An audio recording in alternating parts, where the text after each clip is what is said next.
Bonjour et bienvenue pour ce nouvel épisode de la série À voir. On continue notre rétrospective des non-méta vu ta sœur. Donc avec Harry Potter 4. Parce qu'il le vaut bien. Harry Potter et la Coupe de Feu, réalisé par Mike Newell. Il est sorti le 8 novembre 2005. Je l'ai vu au cinéma à l'époque en français, puis je l'ai revu à la télé en français, en anglais et en italien. Alors toujours pour rappeler le petit récap de mon angle d'attaque, je ne suis pas un fan des livres Harry Potter, je les ai pas lus, je suis pas fan des films non plus. Je m'intéresse essentiellement au fait que ce sont des adaptations de 6 ou 7 livres en 7 ou 8 films, je sais plus, en 7 films si je dis pas de bêtises, de 6 livres en 10 ans.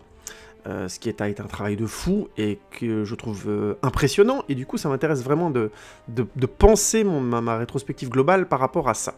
Et évidemment il y aura beaucoup de spoilers parce que les films sont sortis depuis un moment et j'ai envie d'aborder beaucoup de choses très différentes, sachant qu'il y a beaucoup de gens qui ont fait des critiques, des récaps et ainsi de suite. Ça me permet d'aller plus loin que de simplement faire une énième récap que d'autres ont déjà fait, et mieux. Je fais tout de suite une parenthèse en vous parlant du travail de Durandal que j'évoque dans les autres vidéos aussi. Regardez-les, c'est passionnant, il a fait un travail très très pointu. Oui, je le dis, mais je pense que je suis pas assez clair dans mes autres vidéos. Grosso modo, moi je suis Ligue 2, si on doit faire une métaphore sportive, et Durandal c'est Champions League, hein, à côté. Vraiment. Notamment son niveau de connaissance technique dépasse largement le mien.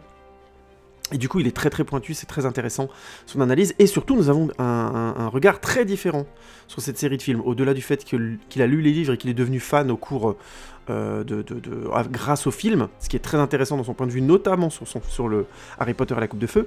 Mais au-delà de ça, il a vraiment un talent d'écriture et d'analyse qui est très très pointu, avec de l'image et tout, ce qui est un peu moins chiant que de m'écouter parler pendant 3 heures, n'est-ce pas? Donc voilà, donc n'hésitez pas à aller voir son taf, j'en parle et j'ai fait des références, j'essaie d'être clair en général, mais je pense que si vous vous êtes fait votre propre avis sur son travail avant, c'est d'autant plus intéressant. Et de toute façon, comme dans chacune de mes critiques, je mets toujours le travail de confrères, entre guillemets, de gens qui font des vidéos sur YouTube, des critiques, parfois ce sont des analyses, parfois ce sont des choses un peu plus comiques, mais je les partage dans les infos sous cette vidéo, donc n'hésitez pas à y jeter un coup d'œil aussi, c'est toujours intéressant d'avoir plusieurs avis et de vous faire évidemment le vôtre. C'est pour ça que je vous dis que vos commentaires m'intéressent à chaque vidéo, ça m'intéresse beaucoup plus que les likes ou quoi que ce soit, c'est l'échange et ce que vous m'apportez qui m'intéresse. Voilà, en espérant que je vous apporte des petites choses par-ci par-là. Donc, enchaînons avec Harry Potter et la Coupe de Cheveux. Donc après le départ de Alfonso Cuarón, qui au départ voulait faire un film, voulait en faire 2 ou 3, si j'ai bien compris, et qui finalement est parti après 1. Donc comme je l'ai dit dans ma précédente vidéo, selon mes sources, il est parti parce que J.K. Rowling lui cassait les... Mais voilà, et du coup il est parti pour ça. Mais la version officielle, et comme je retrouve pas les sources qui disent bien que J.K. Rowling lui cassait les... je suis obligé de prendre la version officielle qui dit qu'il est parti parce que voilà, il voulait faire qu'un seul film et qu'il avait d'autres projets en tête. Donc on se retrouve non pas... avec une J.K. Rowling envahissante officiellement, mais avec une J.K. Rowling qui, pour le coup, pousse encore la production à prendre un réalisateur qui a fait une adaptation de livres anglais. Comme ça, c'est Durandal qui l'a noté, de manière très très juste d'ailleurs. La plupart des réalisateurs, jusqu'à David Yates, hein, tous sont réunis par le fait qu'ils avaient fait des adaptations de livres anglais avant. C'est vraiment la seule chose qui les réunit tous, grosso modo, sous un même fanion, et c'est une bonne idée. Durandal le pointe bien dans ses vidéos, je vous envoie à voir ce qu'il en dit plus précisément, mais grosso modo, ce que moi j'en retiens, c'est qu'effectivement, ça leur donne cette capacité à travailler des adaptations, qui est un exercice très compliqué en soi et qui peut s'avérer bien casse-gueule. Et comme depuis le début de ces récaps, vous avez compris que je n'ai pas lu les livres, donc j'en parle très très peu. Durandal, il revient dessus de manière beaucoup plus précise, donc si ça vous intéresse d'avoir le point de vue qui a lu les livres, je vous enjoins vraiment à regarder son travail, même s'il y a d'autres personnes sur internet dont je mettrai le lien sur la page Facebook aussi, je partagerai sur la page de Un mec qui parle trop, des gens qui ont aussi travaillé sur les Harry Potter et qui sont très intéressants aussi. Moins pointu que Durandal, mais très intéressant pour le coup. Et en l'occurrence, il a raison, Durandal a raison, c'est ce qui fait que on a mis ces gens sur ce travail-là, parce qu'ils avaient déjà fait de l'adaptation et qu'ils s'en étaient bien sortis. Donc Mike Newell, disons que c'est un mec qui arrive, c'est le plus âgé des réalisateurs qui arrivent sur le projet, et une grosse expérience. C'est un mec qui a commencé à la télévision anglaise en 67, donc ça vous donne une échelle d'idée, le gars, ça fait un moment qu'il roule sa bosse. Il est réalisateur notamment de 4 mariages et un enterrement et de Donnie Brasco, qui sont ses grands faits d'armes au cinéma. Il a eu du succès en général pour ses films, plutôt souvent, des très très gros succès avec 4 mariages et un enterrement avec Donnie Brasco, mais il a jamais réellement cartonné en blockbuster. Même après d'ailleurs Harry Potter 4, il réalisera Prince of Persia, qui est connu pour être une très mauvaise adaptation de film de jeux vidéo, et au-delà même de ça, d'être un mauvais film. Vous m'excusez, je suis un petit peu malade, donc on va entendre ma voix, je vais renifler de temps à autre. Je vais essayer de le faire le moins possible, hein, veuillez m'excuser. Donc, il avait même été envisagé, Mike Newell, comme réalisateur de Harry Potter 1, ce qui est compréhensible, hein, vu son expérience et vu effectivement le fait qu'il avait déjà adapté des livres anglais. C'est un réalisateur de talent, notamment pour la comédie et le drame lyrique. On peut le dire, hein, Donnie Brasco est un film tout à fait regardable encore aujourd'hui. Quatre mariages et un enterrement est une comédie avec des passages tristes très très beaux. C'est un très très beau film, je le recommande encore aujourd'hui. Je trouve que ça fonctionne encore très bien. Ça fait plus forcément rire, je pense, autant aujourd'hui. Ça a un peu vieilli cet humour-là. Mais les points, on va dire, émotionnels sont très très forts, et notamment les relations entre les différents personnages de ce groupe d'amis, qui se retrouvent à chaque fois pour des mariages notamment, je trouve sont très très bien écrits. Très très bien écrits. Il y a une très très belle scène notamment entre Christine Scott Thomas et Hugh Grant qui reste pour moi une vraie belle scène.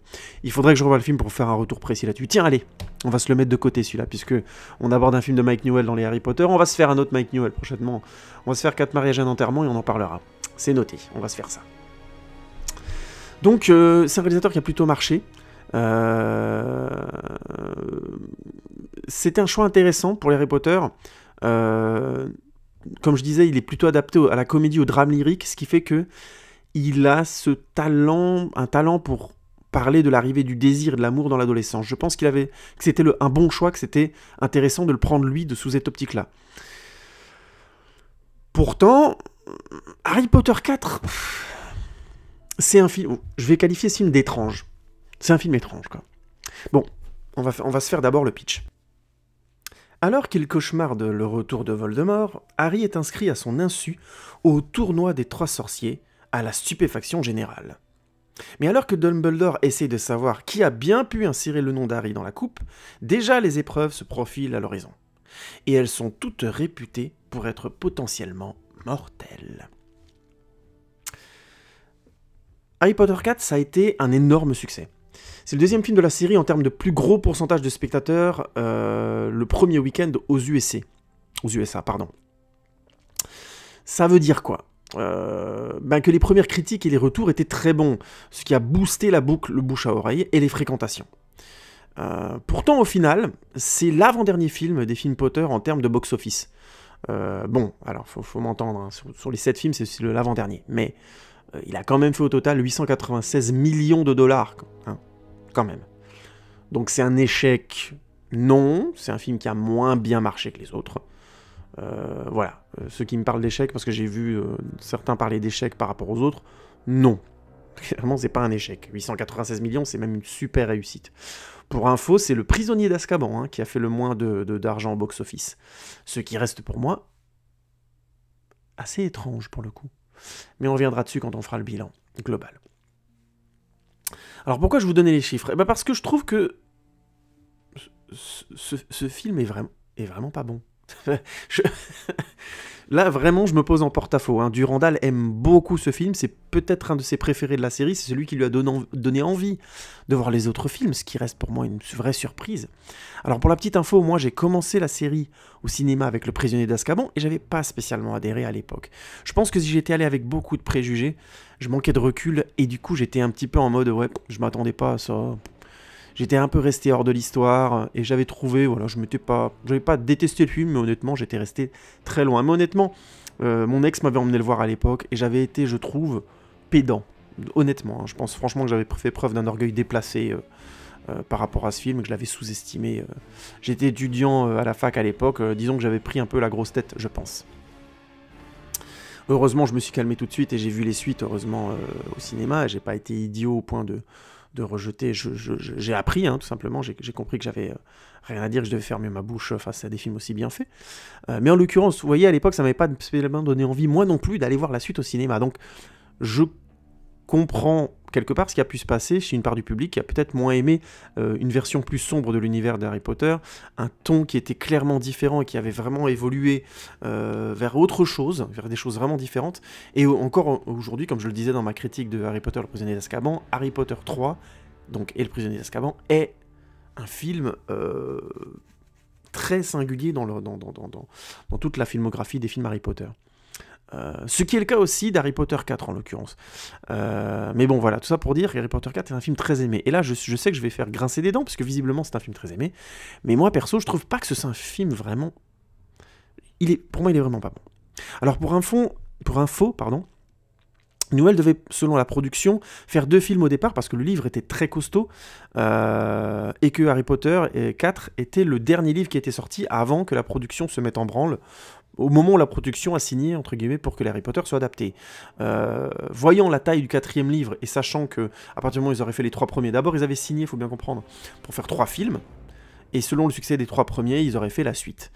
Pour vous donner un exemple de film où ça s'est pas produit, c'est par exemple les séries sur, non pas la boussole d'or, c'est l'armoire magique, oh là là, Narnia, où ils ont fait les 3 premiers, je crois qu'ils ont, je sais plus s'ils ont fait le 4e, mais ils ont pas fini la série, quoi. Donc si les films marchent pas assez très vite, vu le fric que ça coûte, ils arrêtent, hein, ils se cassent pas la tête à Hollywood. Et comme le public l'a pas spécialement réclamé, à part les fans hardcore, on n'a jamais eu la suite des Narnia. Vous m'arrêtez si je me dis de bêtises, parce que je crois qu'ils en ont fait 3 ou 4, ou je crois qu'ils sont arrêtés au 3e, alors qu'il y en avait encore un après, ou 2, je sais plus. Bon. Donc ça pour dire, vous voyez, ils signent pas forcément sur les 12 livres d'emblée, ils en font 2, 3, ils signent pour 2, 3 films qu'ils font, et ensuite, ils arrêtent si nécessaire. Donc les Harry Potter sont passés par le même traitement. Au départ, ils avaient signé pour faire les 3 avec la suite en optionnel, et comme ça a cartonné, bon, bah ils ont fait les suites. Donc, mais ils savaient déjà dès le départ qu'éventuellement ils allaient faire le 4e, et que s'ils faisaient le 4e, ce serait en 2 films. Donc la production était partie sur le principe que le 4, étant un très gros livre, serait divisé en 2. Et du coup, c'est Newell qui imposa en fait à la production d'en faire un seul. Parce qu'il trouvait qu'il y avait assez de matériaux qu'on pouvait enlever, et que ça faisait un film intéressant, plus dynamique, plus intense. Durandal parle même d'une efficacité dans les coupes et dans comment dire, ce qui a été enlevé. Je n'ai pas lu les livres, je me tairai sur le sujet. Mon point de vue sur le résultat final, même sans avoir lu les bouquins, c'est que quelque part c'est faux. Et que probablement c'était une mauvaise idée. Je veux dire, sans avoir lu les livres, j'ai trouvé le film frustrant.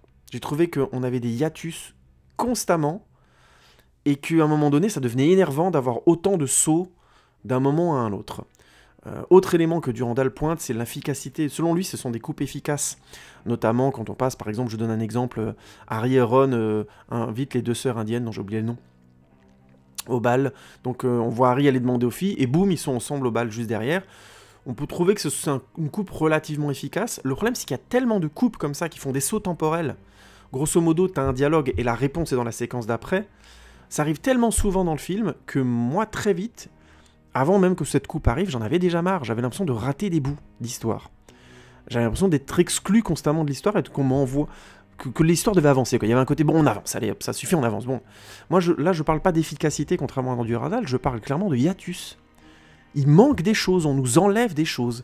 Alors peut-être que c'est pour nous donner envie de lire le livre, hein, parce que je pourrais comprendre.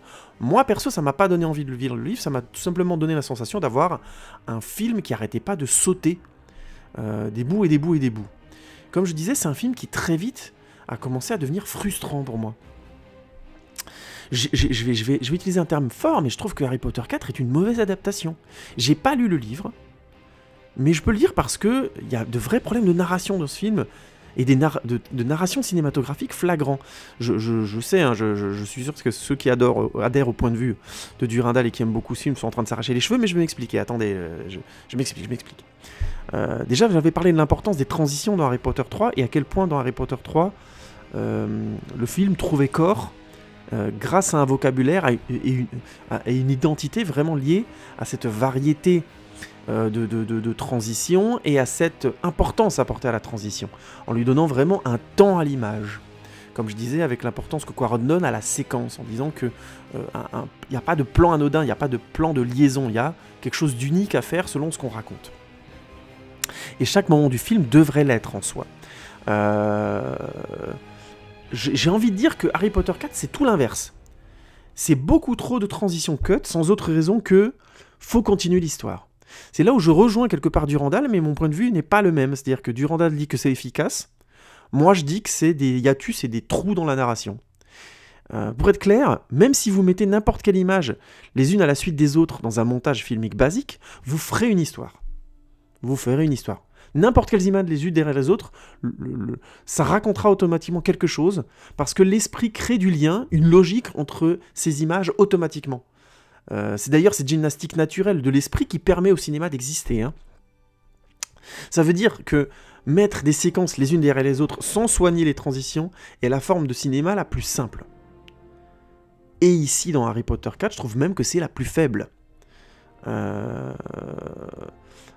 Grosso modo, mis à part le rêve au début qui est lié au fait que Harry se réveille, donc c'est un cauchemar que fait Harry et Harry se réveille, toutes les transitions sont abruptes et peu gérées. Jusqu'à grosso modo 20 minutes plus tard, et la première séquence réelle du film, avec Folleuil et les fameux 3 sortilèges interdits. C'est-à-dire que vous pouvez regarder le film hein, du rêve au début, qui se lie naturellement avec Harry qui se réveille. Au moment où Folleuil présente les 3 sortilèges, on a comme des séquences qui sont des non-séquences, c'est-à-dire qu'elles n'ont pas vraiment de conclusion.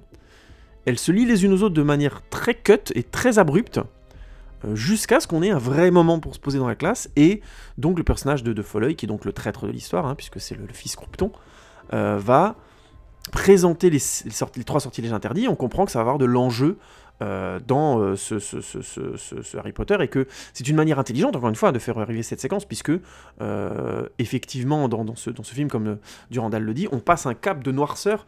Là, il va commencer à avoir des morts, on va plus rigoler. C'est plus pétrification et tout le monde est sauvé à la fin, c'est plus je suis empoisonné par un serpent, mais finalement il y a un phénix qui débarque et qui me pleure dessus et tout est réglé. C'est bon, c'est fini, c'est plus Harry Potter 3 avec grosso modo beaucoup d'intensité, mais un sortilège qui empêche tout le monde de tuer qui que ce soit, donc le Patronus en l'occurrence. Là vraiment on franchit un cap, va y avoir des morts, c'est parti. Et donc c'est très très bon d'arriver sur cette séquence là comme une conclusion grosso modo de l'introduction globale de 20 minutes, hein, sur un film de 2h20 je crois. C'est plutôt juste en termes de rythme global, mais la manière dont on y va est complètement abrupte et hachée. L'exemple, c'est dès le début, hein, on a Harry et Ron qui se réveillent. Hermione leur dit que voilà, le déjeuner est prêt. Cut. Ron se remet dans le lit. Cut. Ils sont tous dehors, en train de partir. Donc il y a une transition logique. On comprend que Hermione vient les réveiller parce qu'ils sont en retard et qu'ils sont supportés partir vite. Et on nous dit que voilà, ils doivent prendre le petit déjeuner et partir. Donc c'est plutôt logique. Mais pour moi, il manque d'un plan pour réunir tout ça. Ça manque de fluidité pour imbriquer les choses. Lier visuellement les plans aux autres, les uns aux autres. C'est trop abrupt, c'est trop cut-cut. Et le film est constamment comme ça, en faisant de la liaison de sens à sens. Pour moi, c'est de l'anti-cinéma à un moment donné, ça. Ça peut être vu comme quelque chose d'efficace, mais pour moi, c'est de la liaison scénaristique, c'est pas de la liaison visuelle. À un moment donné, le cinéma a besoin de liaison visuelle. L'exemple que j'ai en tête, si on reprend cet exemple-là, c'est Harry se relève de son lit tout doucement, puisque Ron essaie de recoucher. On fait un travelling de lui vers la fenêtre ronde, parce que je crois qu'ils sont tout en haut dans la maison, si je dis pas de bêtises, une fenêtre ronde. On traverse la fenêtre, et là ils sont tous dehors, Harry compris. Vous voyez ce que je veux dire ? Dans un mouvement, on arrive à obtenir une liaison, une douceur dans la manière dont les choses avancent.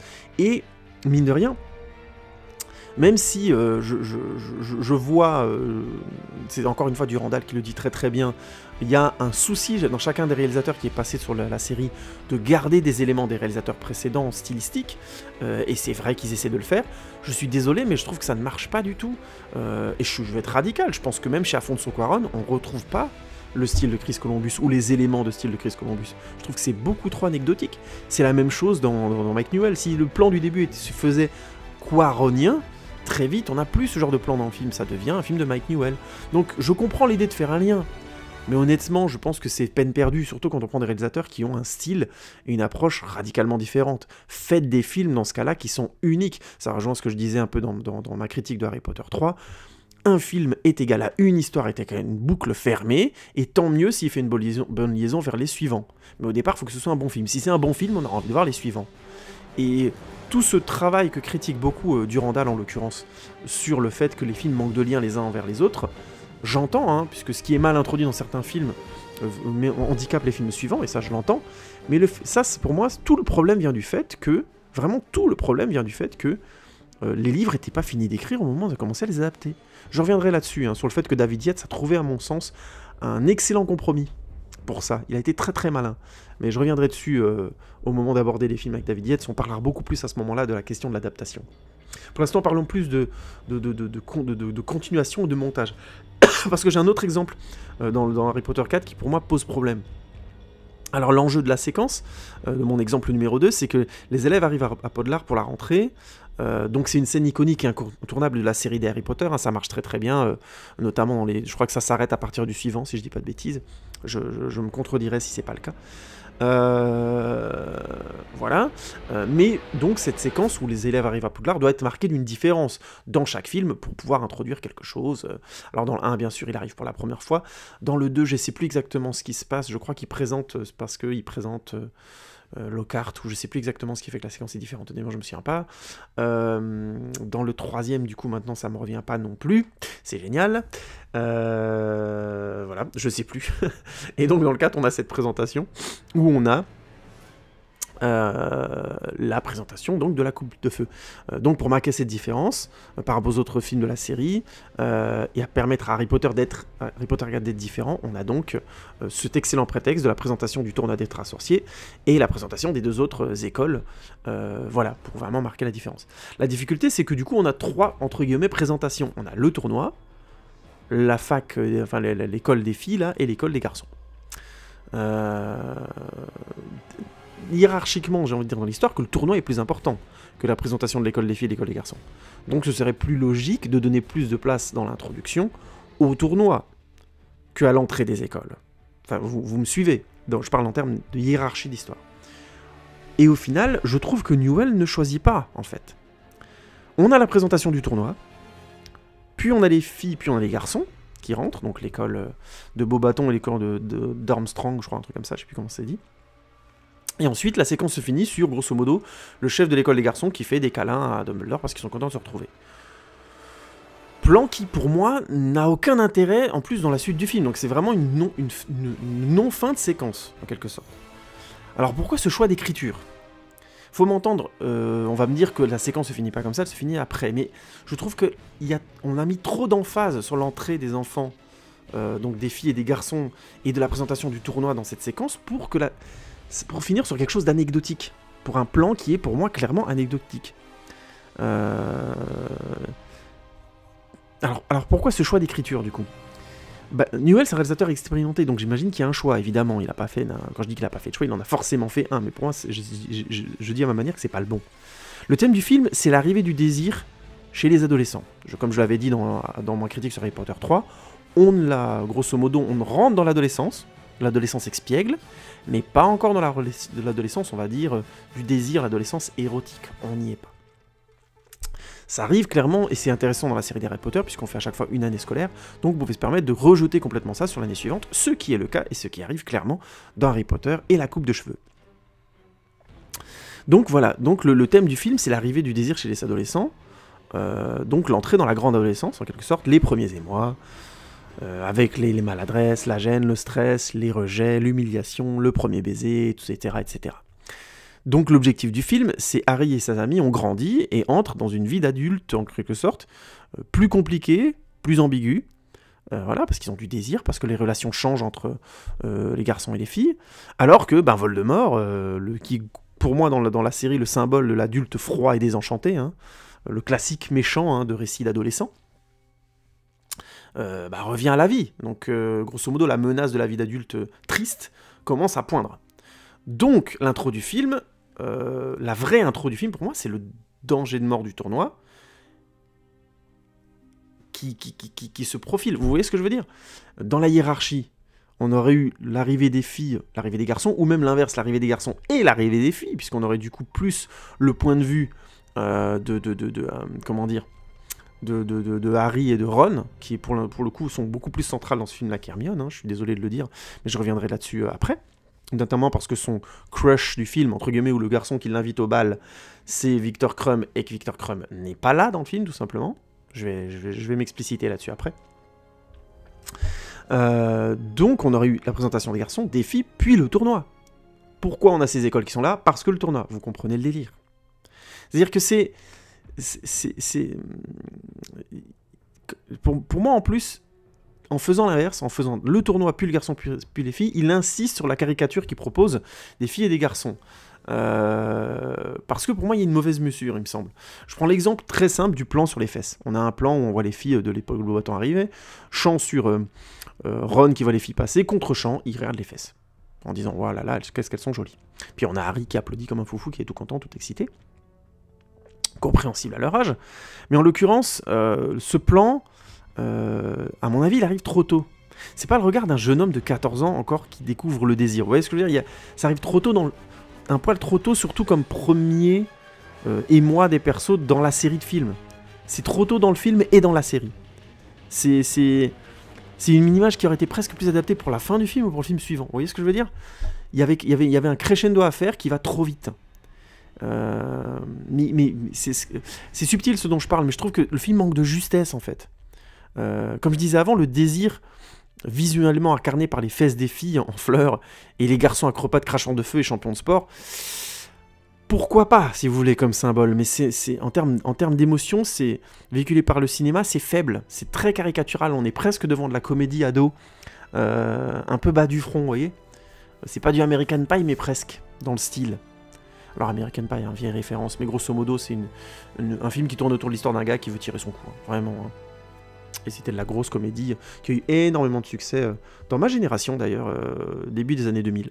Et oui, c'est triste quand on est vieux, comme ça. Donc bref, tout ça pour dire, ça manque de justesse globalement. Il y avait quelque chose à faire, à mon avis, qui était moins caricatural. Je donne un exemple entre parenthèses que j'ai lu, parce que j'ai lu pas mal de trivia sur le film, notamment sur IMDb, essentiellement. Et il paraît que dans le livre, je n'ai pas lu encore une fois, les écoles de Beauxbatons et les écoles d'Armstrong sont mixtes. Quand elles arrivent à Poudlard, il y a des garçons et des filles dans les deux écoles. Et d'ailleurs, il y a carrément des garçons de Beauxbatons qui inviteraient les copines ensuite de Ron et Hermione. Donc, le livre était moins caricatural. Ce choix d'adaptation me paraît vraiment, pour le coup, stupide. Ça enlève complètement de la densité. Le film date de 2004, alors vous allez me dire, on est passé après, on est 14 ans plus tard, on est peut-être franchi un cap en termes de perception avec la question du cisgenre et tout ça, et blablabla. Mais pour moi, déjà en 2004, quand je l'avais vu, je m'étais déjà arraché les cheveux en me disant, c'est bon quoi. La fille en fleurs avec les petits oiseaux, le garçon qui mate le cul, les filles qui sont ensuite toutes contentes de voir un sportif arriver. D'accord, on est d'accord que l'adolescence au départ, les premiers émois, c'est pas subtil, ça je veux bien l'entendre quoi, mais est-ce qu'on était obligé de faire en sorte que ce le soit si peu dans le film? Et ça rejoint le fait, encore une fois, que si c'est l'enjeu du film, c'est mal amené et la séquence est mal conclue. Pourquoi on finit pas plutôt sur un regard de Harry, Hermione, Ron ou autre chose, plutôt concernant les émois amoureux, sur quelque chose vraiment qui du coup fait que la séquence tourne autour de ça et non pas du tournoi? Plutôt que de finir sur le plan de Dumbledore et de, je sais plus son nom, Khrouchtchev, là, le directeur de l'école d'Armstrong, ça n'a aucun intérêt.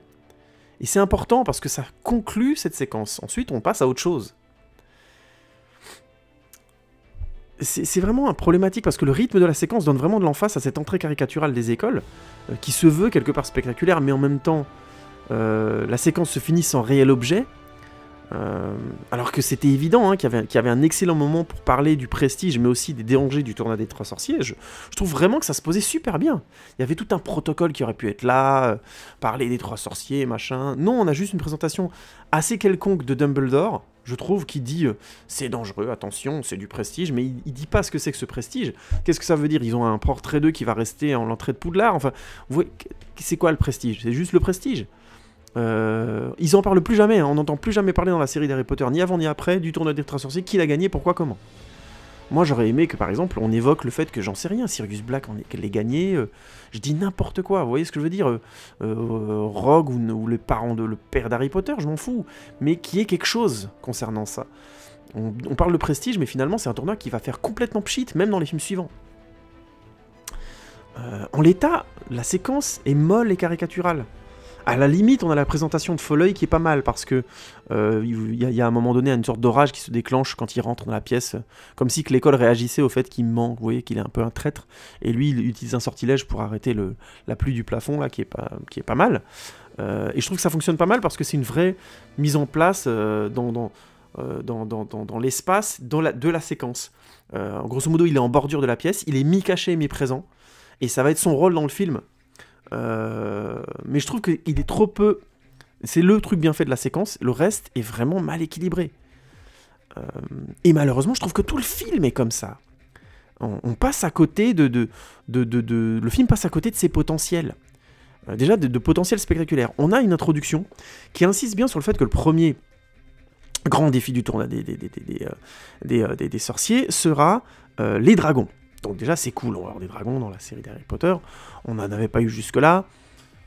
Quand même, petit côté fun, quand même cool de les voir arriver, donc créatures légendaires et tout. Et ils insistent vraiment là-dessus, hein. On a vraiment Harry qui en veut à Ron et qui du coup utilise une stratagème complètement débile pour le prévenir qu'il y a des dragons. Ensuite on a Harry le puant, les gens qui détestent parce qu'il a trahi, machin, blablabla. Harry qui va prévenir Cédric, etc. Tout un truc autour, vraiment, dont le contexte de base c'est ils vont affronter des dragons, pour finalement nous présenter les 4 participants, les 4 dragons. On les voit en petit, on les voit même dans les cages un peu, c'est classe là. Je sais plus comment il s'appelle celui de Harry, avec le truc à pic, ça me revient pas. Mais au final on verra que Harry face au Wyvern. Oui, parce que Harry en fait il se bat pas contre un dragon, c'est un Wyvern parce qu'il a pas de pattes avant, si je dis. Ou il en a, je sais plus. Mais c'est pas exactement un dragon, mais on s'en fout. On verra que entre guillemets celui-là, scène spectaculaire, certes, hein, qui passe bien. Mais pour moi, à partir du moment où on voit les sorciers, les 3 autres, sur qui on a mis l'emphase, Cédric Diggory, on a bien insisté sur le meilleur, c'est le meilleur de Poudlard. Durmstrang, Durmstrang n'importe quoi. Zut. Oh là là, ça me revient pas. Comment il s'appelle, Krum, Victor Krum. On insiste aux Coupes du Monde de Quidditch. On le revoit ensuite faire son entrée. Il va inviter... Enfin, jusque-là, il n'a pas encore invité Hermione, mais grosso modo, il est vraiment très présent.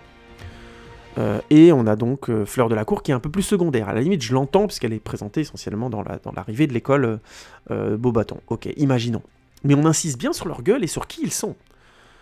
On voit leur réaction avec leurs profs respectifs quand on leur présente leur dragon. Ils flippent, ça va chier, ça va être compliqué. Et au final, on les voit sortir de la tente et fondus, enchaînés. C'est-à-dire que ils sont appelés Cédric Diggory, il sort de la tente, il dit « ça va être chaud », il sort, fondu, enchaîné. Mais c'est un truc, moi, je l'hallucine, quoi. C'est frustration x 10 000. On attend qu'une chose, c'est de vous les voir face aux dragons. Et d'ailleurs, ils sont tellement forts, c'est les champions de leur école. Moi, j'ai envie de les voir faire de la magie de manière plus subtile que Harry et tout ça. Parce qu'au final, Harry, on le comprend très vite. On lui dit, écoute, c'est quoi ton point fort? C'est le balai. Bon, ok, il va voler. Poursuite. Enfin, on sait ce qui va se passer. Tout ça, et c'est à l'image du film. On est constamment dans une mécanique de frustration. C'est comme si que le film introduisait des trucs, et au final, il disait, non, mais je vais pas vous le mettre, parce qu'il faut qu'on continue l'histoire. Enfin, j'ai un truc à vous raconter, c'est plus important. Mais non! T'as rien à nous raconter de mieux, mon pote. Parce qu'en plus, le film, donc, avorte. Je peux pas utiliser le mot, une meilleure métaphore que ça. Il a un super bébé et il avorte. C'est comme, quelque part, ça me fait penser à la scène du jeu d'échecs dans Harry Potter 1, qui est résumée par une sorte c'est une grande partie visiblement très épique, et elle est résumée par des fondus et des explosions en fondu. Ici, les participants sortent de la tente, et voilà, et fondus jusqu'à Harry.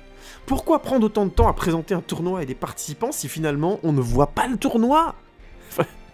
Ça, c'est un truc qui me fait halluciner dans ce film. C'est un film qui sait pas ce qu'il veut raconter. Je suis obligé d'être aussi radical. En plus, et là c'est terrible, on pourrait du coup se rabattre sur les histoires d'amour et croire que les 3 participants, hors Harry, y auraient un rôle fort. Mais non! Ils ont juste un rôle tertiaire.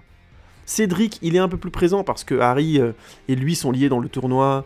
Et puis en plus, c'est Cédric qui invite Cho au bal, et c'est la copine de Harry. Je reviendrai là-dessus sur les histoires d'amour après, parce que c'est intéressant aussi. Et ok, comment je trouve que ça fonctionne? Encore une fois pas. Donc voilà, ils ont un lien comme ça qui est pas inintéressant et qui aurait pu vraiment être une confrontation. Moi, j'aurais voulu que Cédric à un moment réagisse et se dise mais pourquoi il invite Cho, ce connard? C'est des ados, quoi, ça peut les gratter, c'est pas méchant. Ou qu'il soit suffisant quelque part en se disant non, mais bon, je t'aide parce que voilà, tu sais même pas comment tu t'es inscrit, t'es un peu un naze, ta copine c'est la mienne en fait. Enfin, vous voyez ce que je veux dire? Il y avait vraiment quelque chose à faire. Mais malheureusement, c'est aussi maladroit. D'ailleurs, ça me fait penser à l'introduction de Cédric dans le film. On a son père qui parle et Cédric tombe grosso modo d'au-dessus. Visiblement, il était dans un arbre. Franchement, mais cette intro-là, mais elle est naze. Vous voyez ce que je veux dire, quoi. C'est que bombarder un personnage dans un film, c'est ça. Il tombe d'un arbre, ploum. Ah, voilà mon fils, Cédric. Et le pire, c'est que ça impressionne. Hermione et la sœur là, de Ginny, là, ça les impressionne. Qui tombent d'un arbre. Mais c'est des sorciers, les enfants, quoi. Il y a vraiment pas plus pour les impressionner que ça. Il n'y avait pas mieux à faire. Je dis pas qu'il y avait forcément des effets spéciaux à faire, mais c'est faible, quoi. C'est faible. C'est une très lourde manière d'introduire un personnage, quoi. Et là, je parle du personnage qui va être le plus présent hein, des trois autres du tournoi. Hein, parce que Victor Krum, il va dire 3 mots dans le film. 3. Grosso modo, il sort avec Hermione, il l'emmène au bal, ce qui aurait pu donner lieu à un truc super bien où Ron devient grosso modo un connard et que ce soit très dynamique. Ça arrive plus ou moins dans l'histoire, mais c'est très secondaire. C'est amené de manière hyper lourde et sans finesse. Alors on avait des triangles amoureux tout faits, quoi. Ils étaient là. Et on avait tous les personnages et tout le contexte du bal. Le bal, c'est une chips, mais je vais revenir là-dessus après. Je m'emballe un peu là. Heureusement, ça gagne en finesse sur la fin, encore une fois, parce que je reviens sur le personnage de Cédric, et il donne la victoire à Harry parce qu'il l'a sauvé, et puis Harry lui dit non, mais on a gagné tous les deux, machin. Donc ça, c'est pas mal, honnêtement, on sent que le personnage avait un beau potentiel pour être un beau personnage. Et c'est bien fait, parce que comme il se fait tuer, on se dit quand même c'est dommage, c'était un mec, ça a l'air d'être un type bien. Mais les deux autres sont vraiment tertiaires, que ce soit Krum ou Delacour. Ils ont trop de temps à l'image pour apporter si peu d'enjeux. C'est là, je suis obligé de faire une parenthèse sur les vidéos de Durandal, je ne comprends pas ce que Durandal veut dire par efficacité, là. Là, on passe vraiment de personnages qui sont pas là, et qui prennent du temps de l'image pour rien. Je comprends pas en quoi Durandal voit dans Harry Potter 4 plus d'efficacité dans Harry Potter et le prisonnier d'Azkaban, ou au contraire, les personnages ont le temps d'exister parce qu'ils ont ceux qui sont introduits sont là. Je donnais l'exemple du personnage de David Thewlis de Rémus Lupin, il est là, il a le temps d'exister. Ce qui est le cas aussi de Maugrey Folleuil dans Harry Potter 4, mais comme il n'a pas la même intensité de relation avec Harry, même si on y croit un petit moment et que c'est plutôt pas mal, c'était clairement pas ça l'enjeu du film. Donner autant de temps à Maugrey et aux relations avec Harry, on comprend dans les enjeux scénaristiques, mais au final, ce qui était visiblement le sujet du film du point de vue de Mike Newell, c'était les histoires amoureuses. Mais bon, je vais être clair, pour moi, la chose qui symbolise le mieux les problèmes du film, c'est le bal. Il symbolise, à mon avis, tous les problèmes d'Harry Potter 4. Les enjeux sont excellents.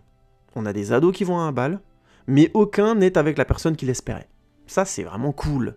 Cho est visiblement déjà plus ou moins éprise d'Harry, mais elle est avec Cédric. On comprend dans le film suivant d'ailleurs qu'elle a une sorte de fidélité un peu, elle est déjà un peu ouf dans la série, puisque grosso modo elle considère qu'elle est mariée, quoi. C'est un truc complètement fou pour des ados de leur âge, mais bon, imaginons, il y a un côté très comme ça classique. Hermione est clairement éprise de Ron, on le comprend de mieux en mieux, c'est assez frontal dans celui-là, et elle va avec Victor au bal par défaut, même si elle est touchée par le fait que Victor soit intéressé par elle plutôt que par qui que ce soit d'autre. Et de ce côté-là, on a Victor dit peu de choses, mais quand il lui demande à la fin de lui écrire et tout ça, c'est très touchant, c'est très mignon. On comprend que c'est un gros balèze avec un cœur tendre, ce qui est plutôt une idée sympathique. Encore une fois. Donc on a vraiment des éléments là de quiproquo, de mise en scène qui pourraient être extra. Pour créer des situations malaisantes, entre guillemets, avec... c'est vraiment une matrice de quiproquo et d'émotions contradictoires, hein, sans compter le fait que ce sont des ados, donc on peut y rajouter de la maladresse pour que ce soit drôle et comique. Pour un réalisateur, un potentiel de scène comme ça, c'est super fun à écrire et à mettre en scène. Les tensions multiples, croisées et constantes dans un bal, le fait de devoir danser, c'est extra, parce qu'en plus c'est un sujet, les premiers émois, ça parle à tout le monde, toute culture confondue. Les premiers amours, les premiers désirs, sans compter, entre guillemets, la culture du bal dansant, qui est encore très répandue chez les jeunes, encore aujourd'hui. On va pas appeler ça un bal ou une boum, je sais pas ce qu'on dit, peut-être qu'on dit des soirées. Soirées, non, ça date de comment dire, de Hayam, ça, fin des années 2000, je sais pas quel nom ça a actuellement. Mais tout ça pour dire, chez les jeunes, j'entends, ça parle à toutes les générations, ça. On peut pas passer à côté, on peut pas voir le film et pas avoir quelque chose qui est évoqué de notre propre expérience. Et ben même ça, le film le foire, mais c'est un truc qui me fait halluciner. Et quand je dis qu'il le foire, pour moi, il le foire à tous les niveaux. On a un plan qui a fait beaucoup grincer des dents beaucoup de monde, c'est l'arrivée d'Hermione en robe façon Cendrillon, là, machin, façon princesse. Moi, à la limite, j'ai pas trop de soucis avec ce plan-là parce qu'il a un double point de vue. D'un côté, on a Ron et Hermione qui sont... Ron et Harry qui sont un petit peu ouais bon elle est pas mal, il y a Ron qui fait la gueule, Harry qui la trouve jolie comme ça, il y a quelque chose de très, très sympathique puisque ce sont des amis d'enfance et ça en ce sens là c'est plutôt beau. Et on voit le point de vue de Hermione qui pour le coup est vraiment contente sous couvert d'être voilà, de faire la sérieuse, la stricte, et ben elle a aussi des rêves de petite fille qu'elle avait envie de réaliser et c'est tout à fait respectable et compréhensible. Et ça, en ce sens, c'est vraisemblable. On a donc deux points de vue comme ça dans un champ contre champ qui est pas mal. Mais évidemment, il y a un petit côté kitsch, hein, c'est la petite princesse. Le film, pour des raisons compliquées, ils ont choisi de la mettre en rose. Il paraît que dans le livre, elle est en bleu. Ça, c'est aussi un trivia que j'ai lu. Beaucoup de gens ont grincé des dents, mais il semblerait que la costumière estimait que le bleu n'allait pas. Emma Watson. Là, je fais tout de suite une parenthèse, c'est des conneries. Emma Watson a un type de physique et de visage très, on va dire, dans les canons esthétiques de notre époque, donc elle aurait pu porter n'importe quelle couleur. Ça, c'est vraiment du... je pense que vis-à-vis du décor, par contre, comme le décor est joué sur beaucoup des luminosités blanches et bleues, ça l'aurait effacé un peu de la mettre en bleu, donc j'entends. Mais le rose, effectivement, c'est quelque chose qui est discutable, parce que là, le rose, ça fait fifi, ça fait, voilà, ça rajoute un côté gamine qui était peut-être pas nécessaire dans cette séquence-là. Bon, imaginons, et je comprends que c'est plus gêné. Mais moi, à la limite, je m'arrête pas trop là-dessus, même si je trouve ça un poil kitsch. C'est plutôt ensuite le fait que la séquence est une non-séquence. Qu'est-ce qui se passe dans un bal? Faisons simple. Les gens arrivent avec leurs compagnons, présentation. Grosso modo, les premières musiques arrivent, les gens sont un peu gênés, on va plus ou moins danser. Là, il y a un groupe de zig, donc visiblement l'ambiance va être très bonne, parce que visiblement c'est un bon groupe qui arrive à faire monter l'ambiance. Donc les gens commencent à danser de plus en plus, on fait les foufons, on s'amuse, il y a des gens qui s'embrassent, il y a des histoires qui se font, des histoires qui se défont, et puis les sempiternels, entre guillemets, losers, qui restent sur le côté, qui font la gueule, et ainsi de suite, et qui donc contrastent avec la situation, et donc il y a des gens qui dansent, qui viennent les voir, et ça crée des situations complexes, malaisantes, parfois... Enfin, on a tous connu ça d'une manière ou d'une autre. Mais ça... Et puis on finit le bal avec les gens qui sont tristes, déçus, machin. Mais là, en l'occurrence, on sait que ça va mal se finir, puisque la plupart d'entre eux sont allés au bal avec des gens avec qui ils voulaient pas y aller. Quand je dis la plupart, c'est tous les personnages principaux. C'est juste radical comme situation. Et ça, on sait que ça va finir mal, d'une certaine manière. Donc on a clairement comment dire, une séquence qui est toute faite et qui doit aller de manière fluide. Et là, j'hallucine, quoi. On a donc l'introduction, ils arrivent au bal, on comprend que Ron et Hermione, enfin, on voit Ron et Hermione qui font la gueule. Non, pardon, Ron et Harry, excusez-moi, qui font la gueule, parce que voilà, Ron est plus ou moins jaloux d'Hermione sans vraiment le réaliser. Il a essayé d'inviter Fleur de la Cour, qui est finalement allée avec quelqu'un d'autre. Donc voilà, il est un peu allé au bal par défaut, il fait la tronche à Hermione pour des raisons complètement déplacées, genre, il lui dit que voilà, c'est parce qu'elle est avec l'ennemi, entre guillemets, à cause du tournoi des trois sorciers. Harry, il fait plus ou moins la gueule, parce que voilà, il voulait être avec Cho, et qu'il se retrouve avec une fille sympa, mais voilà, il est un peu... Sans compter que Ron fait la gueule toute la soirée, et puis en parallèle, on a Hermione qui vit une très bonne soirée, pendant le concert, elle danse, on la voit beaucoup s'amuser avec Victor Krum et tout ça, donc elle vit un peu son rêve et tout ça. Et ça se finit par Ron qui fait tellement la gueule et qui dit des choses un peu tristes à Hermione, que Hermione doit jouer un peu la maman et leur dire, écoutez, allez vous coucher maintenant, vous m'avez... et elle dit à Ron, t'as tout gâché, parce que quelque part, elle attendait toujours que Ron l'invite. Séquence qui était vraiment catapultée par le fait que Ron arrive et lui propose d'y aller de manière hyper violente en lui disant écoute, Hermione, t'es une fille, donc tu cherches peut-être quelqu'un pour aller au bal, et évidemment, elle est déjà invitée par quelqu'un d'autre, en tout cas, elle lui met dans la gueule, parce qu'elle n'avait pas dit oui. Sous-entendu, j'aurais dit oui, si tu m'avais invité, mieux. Donc ça, c'est plutôt pas mal, aussi en termes d'écriture. Mais encore une fois, il y a des problèmes de rythme. On passe de l'intro brutalement au plein cœur de la... On a ce moment où il danse, là, il y a la musique, avec le groupe. Musique qui a été, pour le coup, comment dire, composée pour le film. Mais excusez-moi, les paroles... mais non, mais... Là, je suis obligé d'être un peu dur, quoi. Mais Durandal me dit que c'est une bonne chose que la musique ait été composée. Ouais, mais il y a musique composée, quoi. Vous avez entendu les paroles. C'est du genre lever les mains en l'air comme un troll qui en a rien à foutre. Enfin, c'est vraiment... C'est pas extraordinaire, quoi. Je dis pas que ça aurait dû être Si, ça aurait dû être bien mieux que ça, bon sang. Je veux dire, on a les moyens d'un blockbuster. Alors, ils ont fait venir un groupe qui s'appelle The Weird Sisters pour faire les chansons et tout ça, donc c'est bien, c'est un vrai groupe et tout, c'est cool. Ça a foutu une bonne ambiance visiblement, et je pense que les acteurs et tout ça dansaient vraiment sur la musique. En tout cas, c'est la sensation que ça fait quand tu vois les plans et tout ça, donc c'est cool. Ça, c'est plutôt sympa, mais après, la zik qu'elle a été composée pour le film, si elle est nulle, quoi. Je vais vous donner un exemple qui, pour moi, est un bon exemple de ça. C'est, on est sur... excusez-moi, Le Seigneur des Anneaux, production, je crois, du 3e film, le Retour du Roi, Michael Jackson, putain, je suis vraiment fatigué, moi, excusez-moi, Peter Jackson, évidemment, c'est Michael Jackson, le king de la pop, qui a réalisé les 3 Seigneurs des Anneaux. D'ailleurs, il faudrait que je les refasse peut-être à l'occasion un montage des Seigneurs des Anneaux avec les musiques de Michael Jackson, puisque arrivé à ce stade.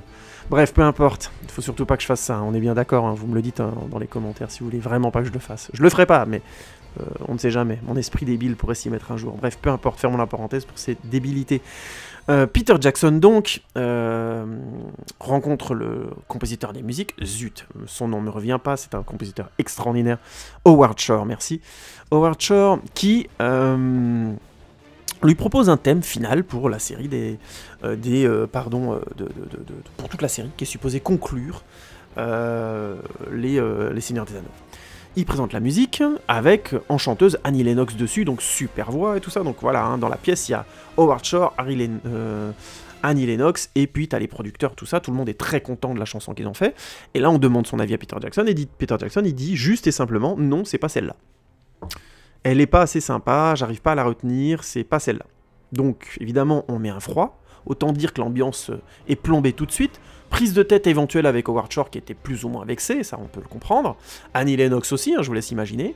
Et finalement, Peter Jackson est juste radical. Il veut pas de cette chanson pour la fin, c'est pas celle-là. Il la trouve pas assez prenante, il la trouve pas assez jolie, y a rien à faire. Donc ils repartent, ils se remettent au travail et ils pondent Into the West, qui est une magnifique chanson qu'on retient, je pense, de la fin qui conclut très très bien la série du Seigneur des Anneaux, et qui est une très très belle chanson de fin avec Annie Lennox qui donne encore une fois toute l'annonce de son talent. C'est pas une grande chanson dans le sens où c'est pas très original, on n'est pas non plus sur Skyfall par exemple en termes d'aura populaire, si vous voulez, et de réussite, hein, honnêtement, même en termes de chanson, mais je comprends, parce que quand on entend la chanson, je crois qu'on l'entend à un autre moment dans le film, la première chanson qui avait été conçue pour la fin, je crois qu'elle a été mise finalement, à un autre moment, je sais plus, je vais dire des bêtises, dans le film, pour les Seigneurs des Anneaux, et c'est vrai, elle était moins marquante que Into the West. C'est-à-dire que c'est bien sympa d'avoir des gens qui composent quelque chose d'original et qui viennent vous le proposer. Mais à un moment donné, il faut le mesurer. Le rôle du réalisateur, du metteur en scène, c'est de dire je trouve que ça marche, je trouve que ça marche pas. Et là, la musique des Weird Sisters, les paroles sont kitsch, quoi. Les paroles font bébé, c'est pas des paroles d'ado, ça. La musique d'ado, à un moment donné, c'est de la musique un peu... Vous voyez ce que je veux dire? Il y a quelque chose de l'ordre du rebelle, même dans un bal. Je peux ne pas aimer Maître Gims ou les sections d'assaut, mais moi je pense que dans une teuf, là, avec des gosses à l'époque où sections d'assaut ça marchait, donc il y a 10 ans, c'est sections d'assaut qu'on passait. Peu importe que j'aime ou que j'aime pas, et qu'il y ait des ados qui aiment et qui n'ont pas aimé, c'est juste qu'à un moment donné, l'aura populaire vient aussi du fait que c'est un peu rebelle chez les ados, que c'est un peu différent, que ça utilise des termes qui les ressemblent. Là, vous allez me faire croire que dans Harry Potter, là, ces paroles-là, ça leur ressemble. Et que le public est à fond là-dessus pour des trucs, des paroles pareilles qui ne disent rien. Vous comprenez ce que je veux dire? Il y avait quelque chose d'autre à faire. Et je trouve que le film est constamment comme ça. Il a une vision de l'adolescence, en fait, qui est pas mal sur plein de points, qui est plutôt juste sur ce qu'elle invoque d'universel, mais qui, dès qu'il s'agit de vraiment singulariser les choses et de rentrer dans une complexité, on va dire, émotionnelle, n'y va pas. On reste dans quelque chose de très caricatural et très à la surface. Et pourtant j'aime bien l'idée que que Hermione les envoie au lit comme des gosses en leur disant « Vous êtes encore des gosses, moi j'ai grandi. Et vous m'avez gâché ma soirée. » C'est une très très belle séquence, honnêtement. D'ailleurs, il y a plein de gens qui considèrent que Ron est un gros connard et qu'il n'aurait jamais dû finir avec Hermione à cause de ça et à cause de ce qu'il lui fait dans les films suivants. Notamment avant qu'il pige que Hermione est amoureuse de lui. Donc c'est... Je l'entends d'ailleurs, c'est vrai que c'est un gros connard sur certains points, mais je reviendrai là-dessus dans le film suivant. Mais en l'occurrence... je sais pas si je m'explique clairement, il y a vraiment des cuts, des bonds dans la séquence qui clairement ne laissent pas le temps à l'émotion d'avoir des liens. J'entends l'idée d'être efficace et d'avancer, Mais c'était pas comme ça que le climax du film, parce qu'il est là, hein, c'est ça le climax de Harry Potter 4. C'est pas du tout le retour de Voldemort, hein, qui arrive de le film, c'est le plan de Voldemort fonctionne. Donc, c'est pas du tout ça qui va amener des émotions, entre guillemets, il va revenir, quoi. Donc, voilà, il est revenu. Il n'y a pas de doute là-dessus, on est au 4e film, s'il doit revenir, il va revenir à un moment donné, on le sait. Donc, il n'y a pas de suspense, et même si on découvre la série par ce film, il n'y a pas de suspense à cet endroit-là. Il va revenir, ça va de soi. L'enjeu, c'est les histoires d'amour entre les ados. Et là, encore une fois, je trouve que le film patauge, mais c'est juste dingue, parce que, notamment dans son rythme, il est constamment en train de courir et de couper les choses. On a du hiatus, du hiatus, du hiatus, du hiatus. Pour moi, ça, c'est pas de l'efficacité, c'est un manque de travail, d'adaptation et de mise en film. Je parlais chez Alfonso Cuarón, je trouve que c'est une bonne comparaison, d'une variété des transitions. Vous savez, les fermetures de focales et les ouvertures comme ça, les liaisons dans le mouvement, le fait d'utiliser le Solconnier comme un important élément de l'histoire, comme un élément de liaison des saisons. C'est ça, marquer le rythme d'un film, marquer des changements de situation, marquer une évolution dans l'histoire, donner de l'importance au bon moment, aux bonnes choses. Et je trouve qu'il y a vraiment constamment dans ce Harry Potter 4 des grosses difficultés par rapport à ça. Peut-être que je me trompe, j'ai mis une hypothèse, mais peut-être que Mike Newell avait en tête plutôt un film sur une adolescence qui commence à découvrir le désir, mais on va dire que c'est l'adolescence du bisou, quoi. Vous voyez, c'est je fais un bisou, ça s'arrête là. Ce que je peux entendre. Et effectivement, dans le Harry Potter suivant, Ron se fait sauter dessus par une fille, là, j'ai oublié son nom, et elle lui bouffe la gueule, on comprend que c'est... Voilà, on est passé à des émois qui sont quand même un peu plus... Voilà, donc j'entends, si on doit encore être dans une forme comment dire, d'évolution de ça. Mais je trouve pas que le film, dans le contexte du tournant et ainsi de suite, obtient ce côté chevaleresque. J'entends, hein, je suis absolument d'accord par contre il y a beaucoup de choses sur lesquelles je suis pas d'accord avec Durandal, mais là où je suis absolument d'accord avec lui, c'est que c'est un des films les mieux éclairés. Il y a clairement un excellent travail sur tout l'éclairage du film. Je trouve que globalement chez Alfonso Cuarón et surtout chez David Yates, on va voir des moments où l'image sera sombre, je trouve de manière beaucoup trop exagérée. On voit mal les choses, ça devient presque illisible, c'est assez désagréable.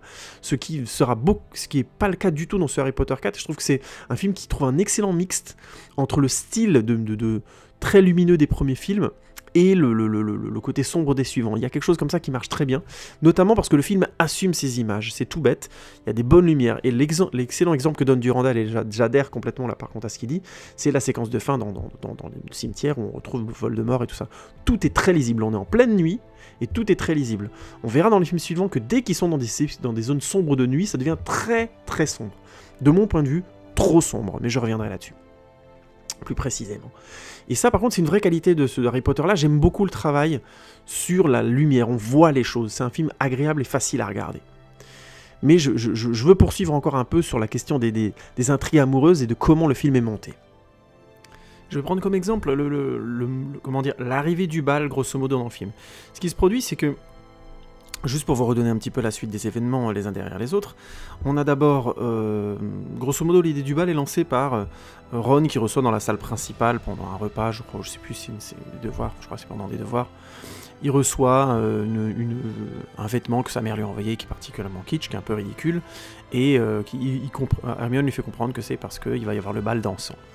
Là on voit donc qu'ils doivent s'entraîner à danser. Logiquement, il n'y a pas de souci, on passe donc de l'idée du bal à la professeure McGonagall qui leur apprend à danser. On découvre que Londubat, il aime bien danser, machin, que visiblement il a l'air de s'épanouir un peu là-dedans, on le voit même danser tout seul dans sa chambre.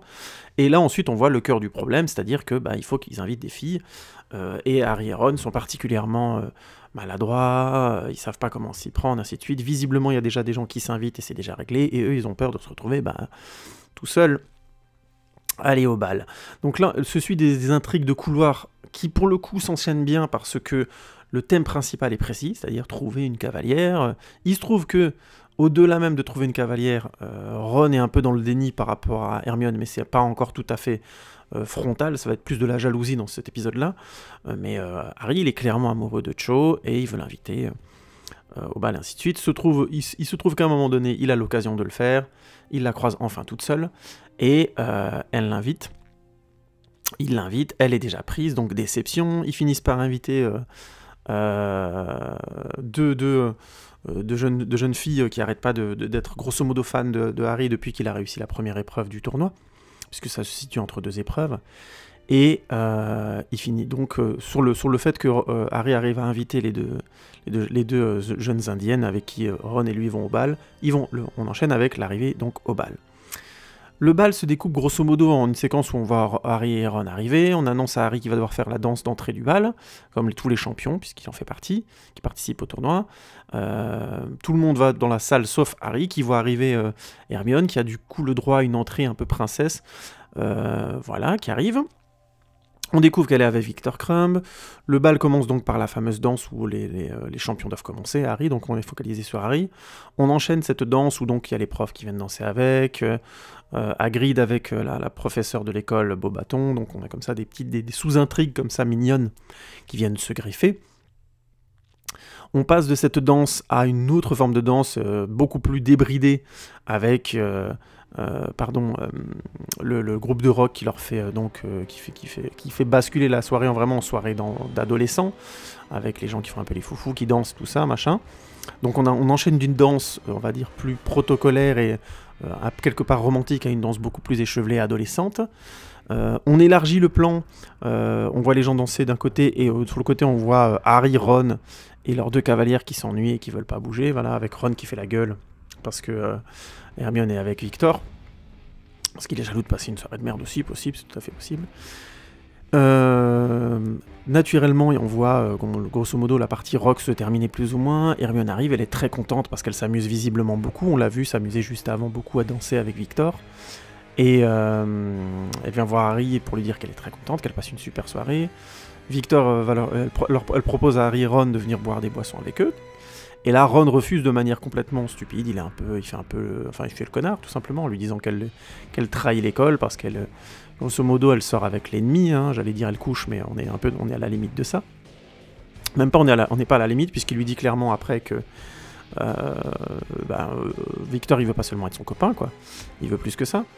Et donc ils sont un peu choqués, machin, et là elle se barre pour aller voir Victor, Hermione se barre pour aller voir Victor, on finit sur un plan Harry, et là on a un plan de dessus, on voit Ron et Hermione continuer grosso modo la dispute qu'on venait juste de voir, qui se finit par Ron qui nie grosso modo qu'il est jaloux et qu'il aurait voulu aller avec Hermione au bal, Hermione qui l'a compris et qui lui dit qu'il a tout gâché, Harry qui vient parce que visiblement il était parti quelque part, donc c'est bien pratique pour l'intrigue, et elle les envoie tous les 2 au lit un peu comme des gosses, et elle pleure sur les escaliers en disant qu'il a tout gâché, parce que voilà, c'était magique, c'était une belle soirée pour elle, et que lui, avec ses idées et ses négativités, il a gâché la soirée. Qu'est-ce que je reproche grosso modo à ça? Alors déjà, le déroulement lui-même est pas inintéressant. J'aime bien l'amener du bal, je trouve que c'est pas mal. Ça va un peu vite, mais je comprends l'idée. Il s'agissait d'être relativement efficace et de resserrer l'intrigue. On arrive plus ou moins à comprendre qui va être avec qui. C'est assez touchant, je trouve que par exemple, il y a des mises en scène de séquences qui sont vraiment très drôles, très touchantes, dans le bon sens du terme. On a ce fameux moment où Ron et Harry essayent d'aller... Harry veut aborder Cho, et elle est au milieu de 7 ou 8 filles. Et on a ce contre-champ assez génial où toutes les filles se retournent avec dégoût, comme seules les filles savent le faire, vers Harry et Ron, et du coup ils osent pas aller plus loin, ils s'en vont, on les entend rire, on entend les filles rire hors champ. C'est très réussi ça, je trouve ça, c'est vraiment des plans très drôles, et le film arrive à enchaîner comme ça des petits moments où là on voit le talent de Mike Newell à créer de la séquence émotionnelle adolescente juste, avec un bon dosage à cet endroit-là.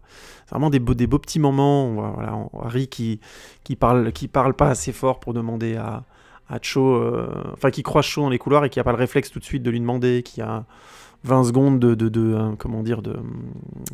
flou, il sait pas trop, il lui demande une première fois en disant les choses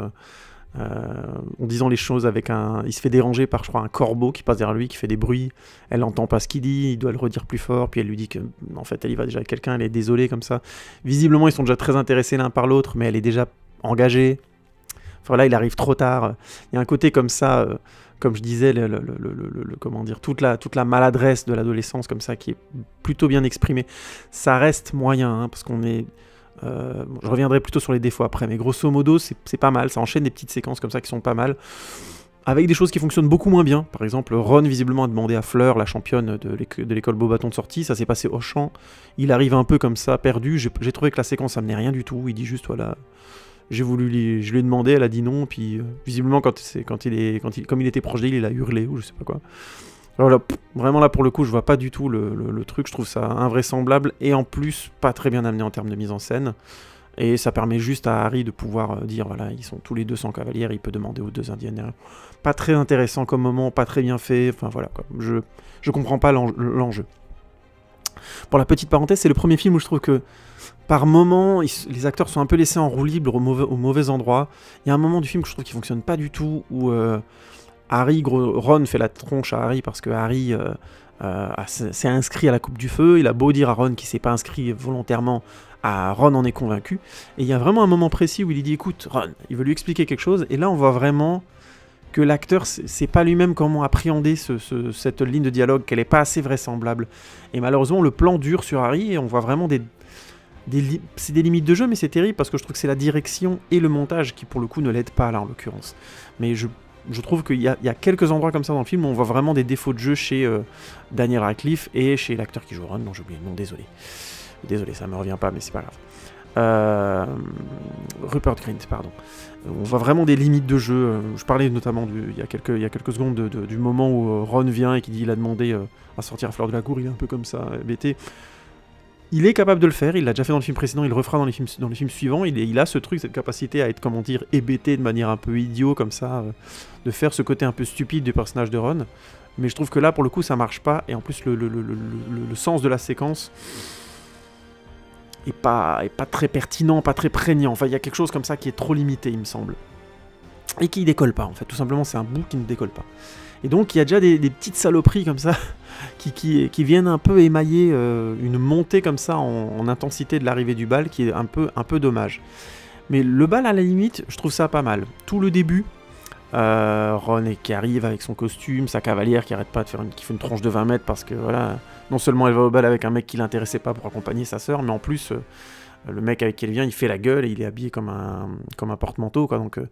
c'est particulièrement... L'actrice le joue très bien en très peu de plans, c'est très sympathique. Harry qui apprend de la bouche de McGonagall qui a oublié de le prévenir qu'il allait devoir danser en premier avec les champions, parce que c'est un champion, c'est assez cool aussi. On voit avec McGonagall qui la joue un peu, bon bah voilà, vous êtes au courant. C'est pas mal.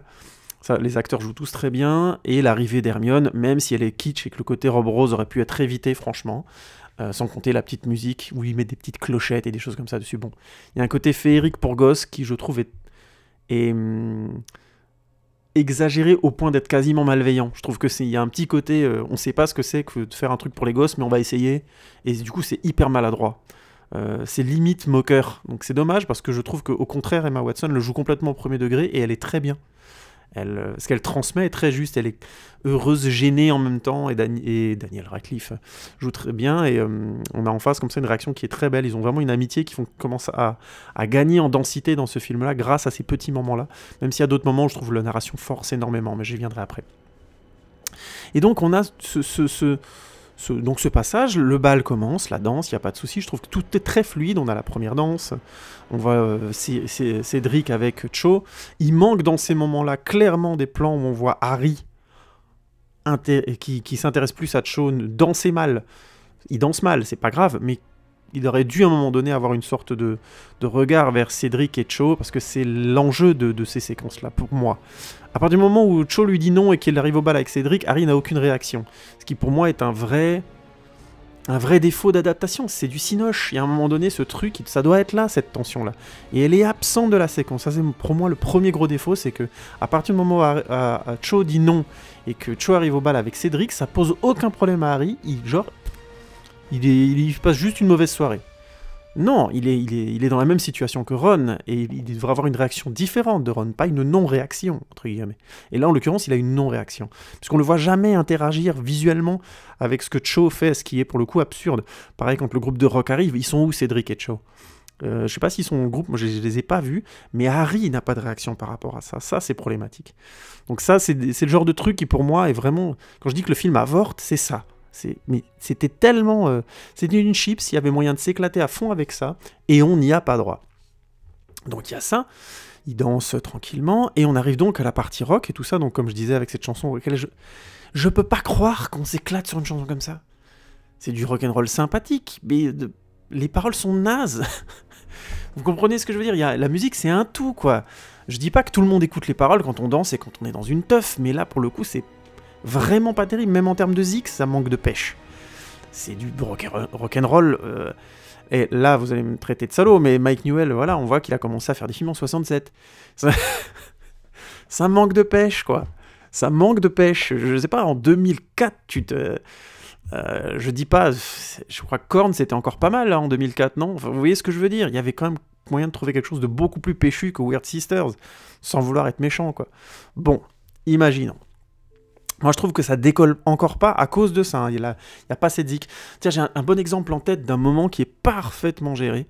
C'est dans le film Relatos Salvajes. Ah zut, Les Nouveaux Sauvages de Damian Zifron. On a à la fin du film, c'est un film à sketch que je vous conseille de voir, qui est génial, sur lequel je ferai un retour à l'occasion. Je ferai aussi une analyse du générique. Enfin bon, c'est un film qui est assez brillant, honnêtement. Hein.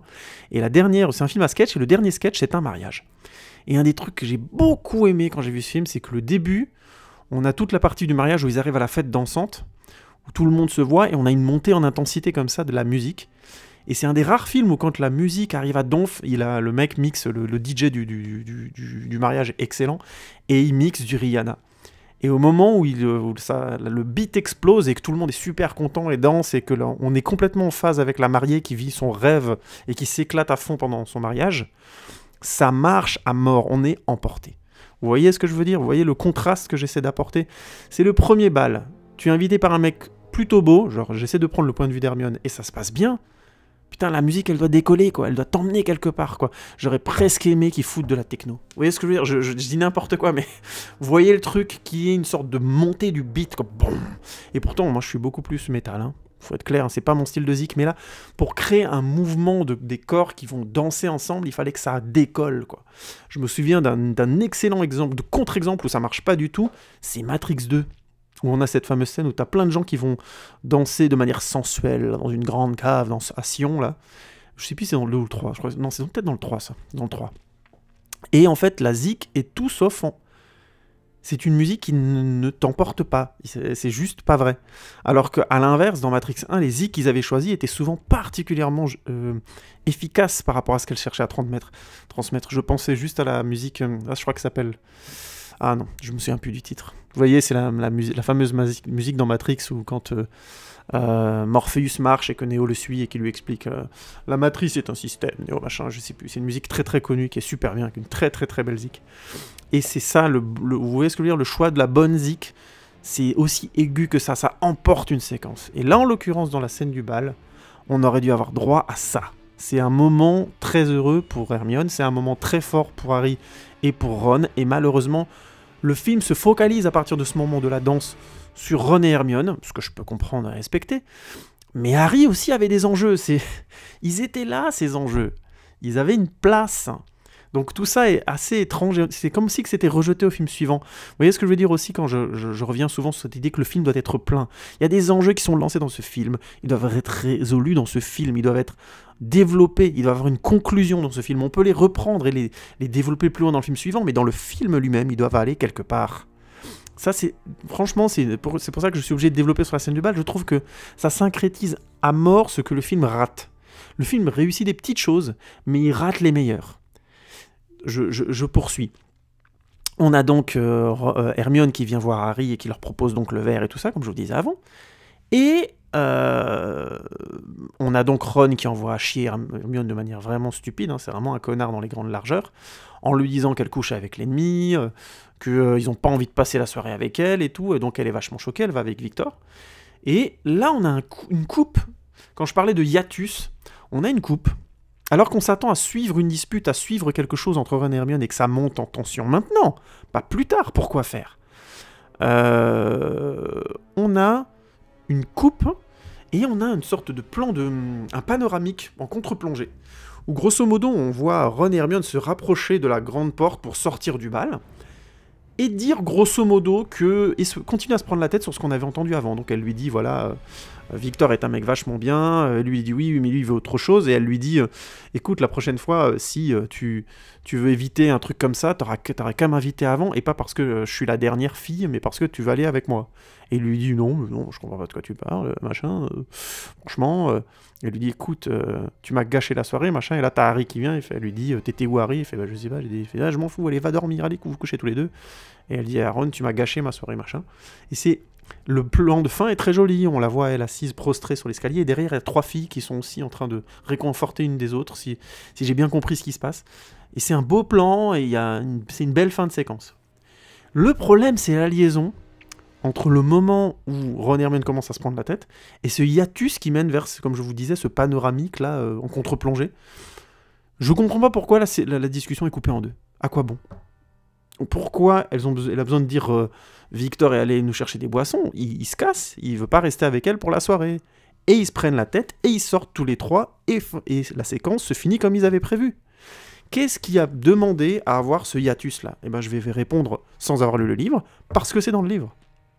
Honnêtement, je ne vois que cette raison, parce que c'est dans le livre. Parce que ce trou, ce hiatus-là, est absurde. Il casse la séquence, il crée une sensation de vide. Moi, je me souviens, j'ai maté le film la première fois, je me disais, mais pourquoi on est parti là? Qu'est-ce qui s'est passé entre les deux moments là? Moi, je veux savoir ce qui s'est passé. Et le film, et c'est ça que je voulais dire, il faut bien m'entendre.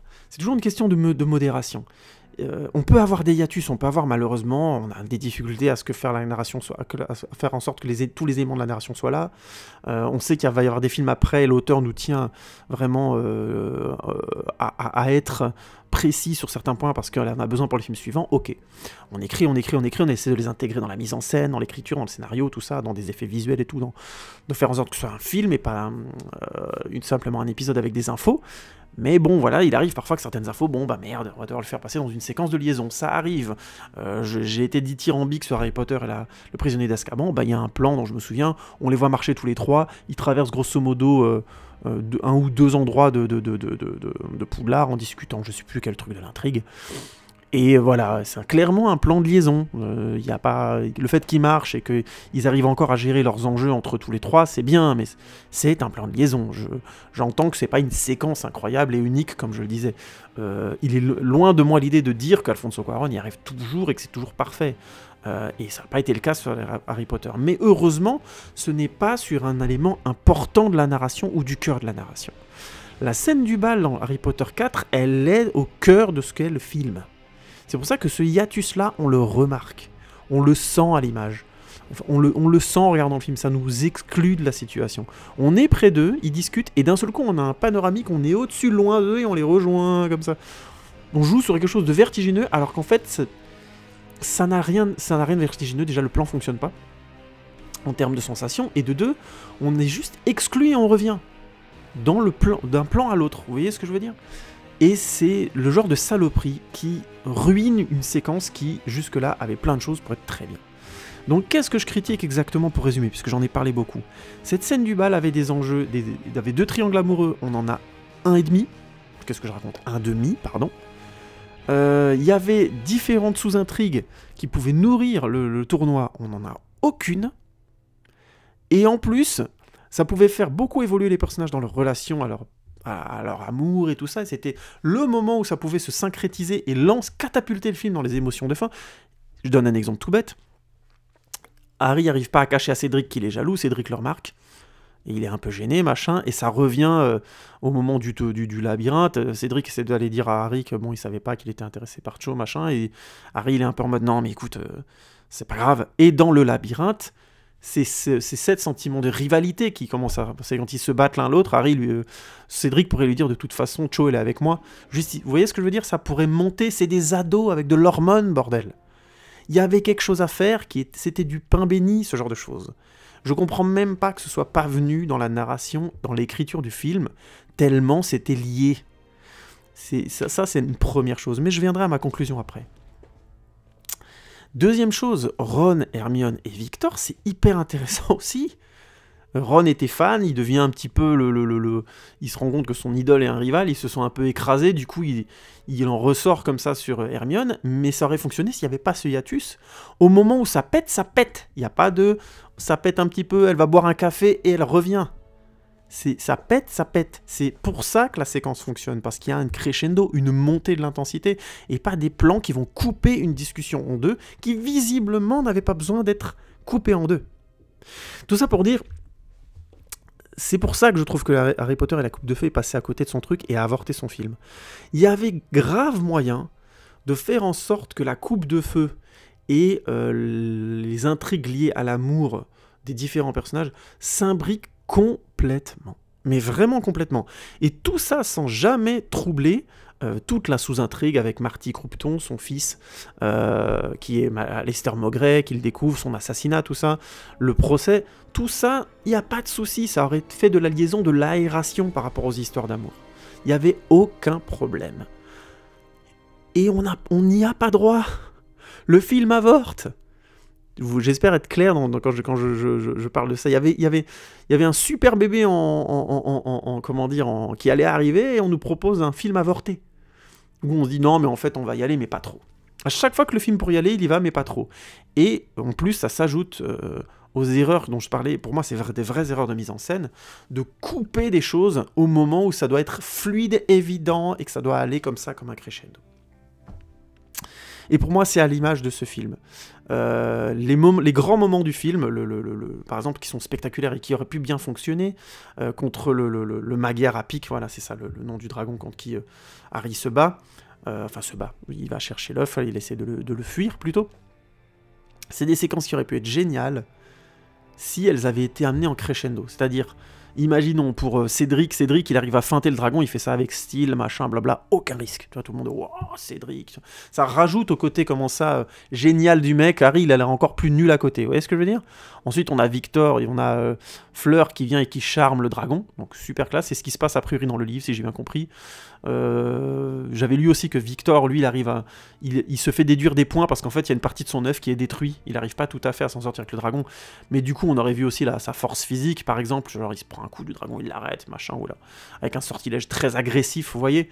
Genre, il se serait lancé dans un défi de flamme. Vous voyez, on aurait pu avoir des choses très simples, très directes, qui sont bien meilleures qu'un putain de fondu. Je vous parle de spectacle, enfin, là. Et derrière, on aurait eu toute cette séquence où Harry quitte, lui, il arrive carrément à quitter l'arène, parce qu'il est spécial, parce que c'est Harry Potter, et on aurait eu donc la poursuite. Est-ce que le film aurait été trop long? Oui. Est-ce qu'on aurait dû avoir 2 films? Voilà. Vous avez ma réponse. Évidemment. Évidemment qu'on avait besoin de 2 films pour ce film. Évidemment. Et j'ai pas besoin d'avoir lu les films. J'en ai pas besoin. Faites un film de 3 heures si ça vous dérange tant. C'est à un moment donné ce truc d'être mi-figue, mi-raisin. C'est ça que je reproche vraiment à Mike Newell sur ce film. Et c'est pour ça que je peux que m'opposer au point de vue de Durandal, en l'occurrence, pour revenir sur sa critique. C'est pas des... Quand on coupe une dispute comme celle du bal en 2 de manière aussi maladroite, c'est pas efficace, ça. C'est mettre le spectateur à distance. Pas autre chose. Et malgré tout ce que je viens de dire, malgré tout ce que je viens de balancer sur Harry Potter et la coupe de cheveux, je trouve pas que ce soit un mauvais film. Je trouve qu'il est pas bon sur ce qu'il essaie de faire, je trouve qu'il avorte ce qu'il essaie de faire, je trouve qu'on est passé à côté d'un putain de film vraiment pour le coup, mais alors de loin. Mais en même temps, c'est pas un film désagréable. Non. Non, Harry Potter et la coupe de feu est un film... Harry Potter et la coupe de film, c'est marrant ça. Bon bref, peu importe. Harry Potter et la coupe de feu est un film, je trouve, vraiment sympathique. Il se suit sans problème. Et je reviens à ce que je disais au tout départ. Pourquoi? Parce que le tournoi des 3 sorciers, c'est très très clair. On a un tournoi, ils sont 4 à participer, et ils vont avoir des épreuves. Super, c'est une chips, on sait que le film va être rythmé par ça. Voldemort arrive dès le début, bonne idée d'introduction, donc on sait qu'il va revenir à la fin. Pas de suspense, tout est réglé. On sait que quelqu'un a mis le nom d'Harry dans la coupe, donc intrigue policière, enquête, comme tous les Harry Potter, donc nickel, ça roule aussi. Et en plus, on a le petit plus, ils sont en train de devenir des adolescents, et il y a cette super idée qui vient du livre, et là, faut tirer son chapeau à J.K. Rowling parce que c'est une super idée, où ils ont un bal, mais tout le monde va au bal avec quelqu'un avec qui il n'a pas envie d'aller. tous les personnages principaux. Tout ça, comment dire, c'est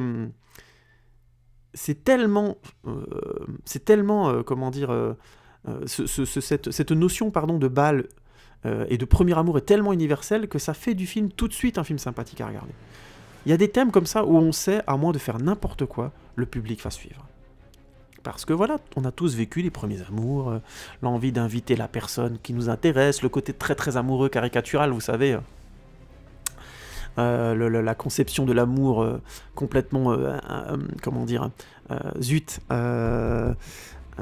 intense, mais j'ai un mot plus fort en tête sur le bout de la langue, j'arrive pas à le retrouver. Vous voyez, cet amour radical, voilà, cet amour radical du lui ou elle et personne d'autre, vous voyez, un truc comme ça, qui est complètement lié à l'adolescence, qui a cette beauté dans l'adolescence, notamment dans la première adolescence.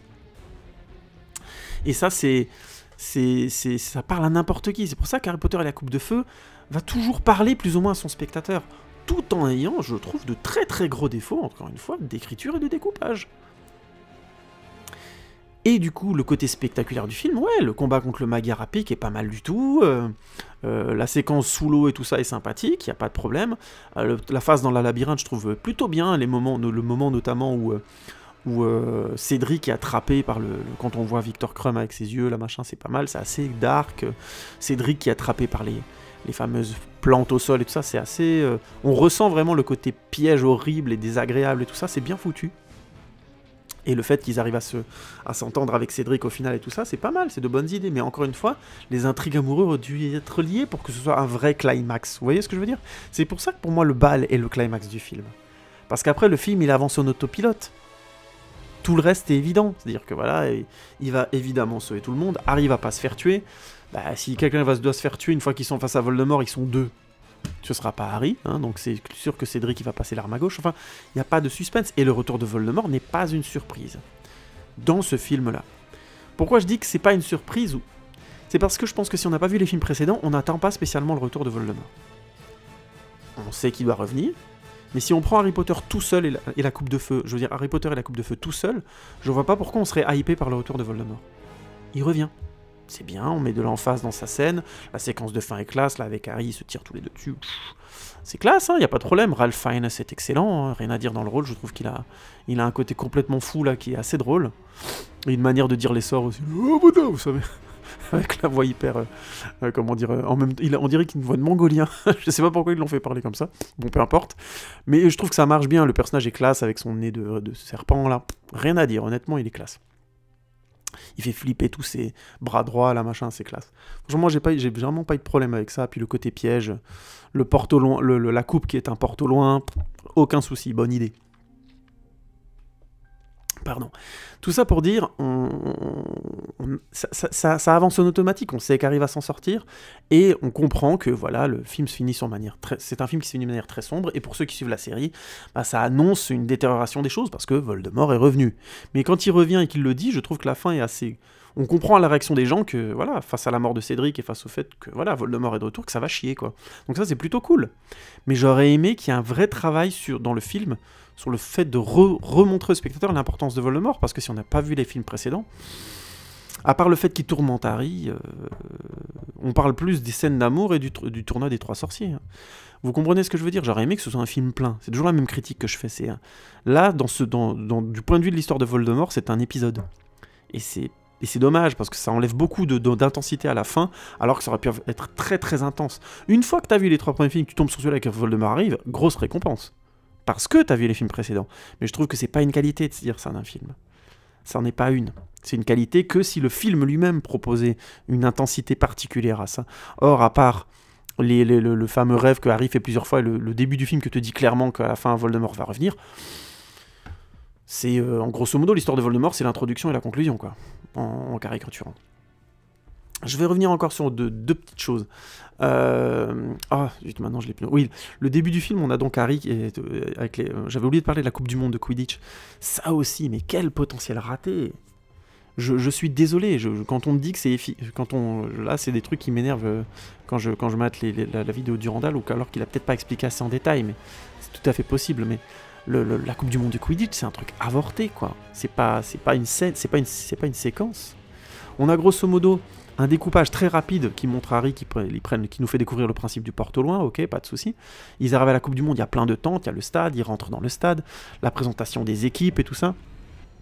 Puis le match dont on voit rien, ce que ça je peux comprendre tout à fait, il retourne à la tente et l'attaque des Mange-Morts qui donc donnerait à avoir le même lieu de manière différente avec un découpage qui montre que voilà, Harry est perdu, grosse panique, les Mange-Morts qui arrivent, la première fois que Harry voit le fils Croupton et tout ça, blablabla. Ok.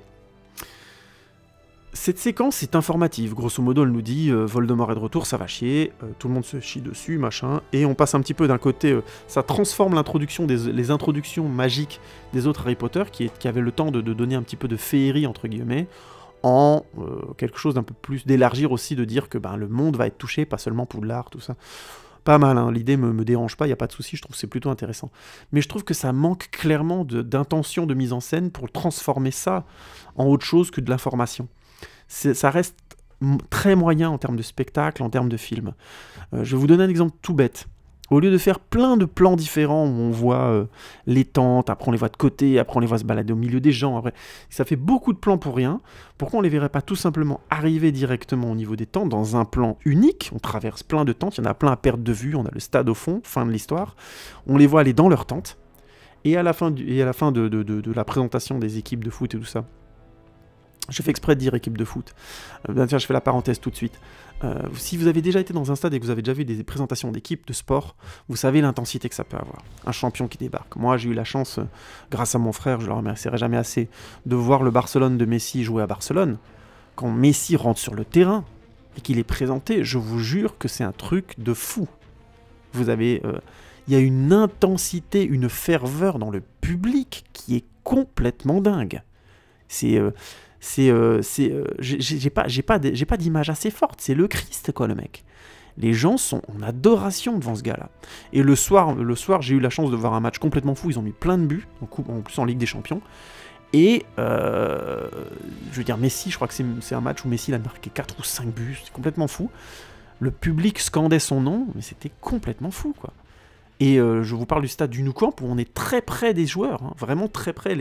Les buts sont à... Il n'y a pas, comment dire, une piste d'athlétisme autour, hein, c'est vraiment... on est à 5 mètres du but, je caricature à peine. Donc on est très proche d'eux. Et le stade est sur 4 étages, donc c'est pour ça que je fais référence à cette expérience personnelle au Nou Camp, parce que le stade ressemble un peu, dans le découpage, au stade de la Coupe du Monde de Quidditch. Ce que je veux dire par là, c'est qu'il y a une vibration, une intensité, que la séquence de la Coupe du Monde de Quidditch n'effleure même pas. Et j'insiste, il faudrait que je revoie l'enfer du dimanche d'Oliver Stone, où on a, je pense, un très bon exemple de l'intensité du stade. C'est un superbe film sur les scènes de vestiaire, l'enfer du dimanche, c'est assez génial à cet endroit-là. Si vous l'avez jamais vu, allez-y, c'est vachement bien. C'est le fameux film où on a les speeches de Al Pacino en entraîneur de football américain, c'est vraiment génial, c'est un film qui file des frissons à chaque fois. Et je crois que les scènes, si je dis pas de bêtises, les scènes dans le stade pendant les matchs, il y a un bruit, il y a une intensité des lumières comme ça, une chaleur. Les pots, vous voyez, les pots transpirent, quoi. Il y a quelque chose comme ça de la promiscuité, mais avec des milliers de gens. C'est quelque chose de très particulier. Et je trouve, je veux pas être méchant avec Mike Newell, mais j'ai l'impression qu'il a jamais été dans un stade. Parce que sa vision de comment ils montent à leur place, comment le mec présente... C'est pas comme ça qu'on présente un stade, une Coupe du Monde de foot, c'est pas comme ça, c'est pas suffisant.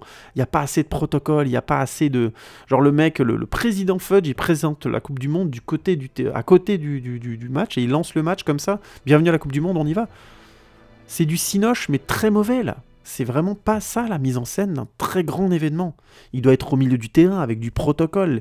Ils doivent, si vous voulez, ils volent tous, si vous voulez, je m'en fous, mais à un moment donné, ça doit être autre chose. La présentation des équipes, qui est relativement sympa, n'a pas l'impact d'un tel événement. Regardez la Coupe du Monde de foot, regardez comment les équipes arrivent, comment ça se passe.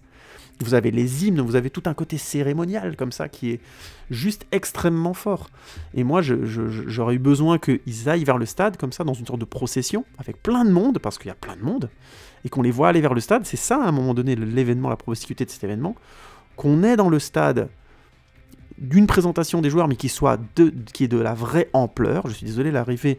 Grosso modo, la présentation des équipes sert essentiellement à présenter Vector Krum, qui, encore une fois, dans l'histoire, n'a pas cette importance-là. Désolé, il ne l'a pas. C'est juste simple. C'est un personnage tertiaire, très fortement en retrait.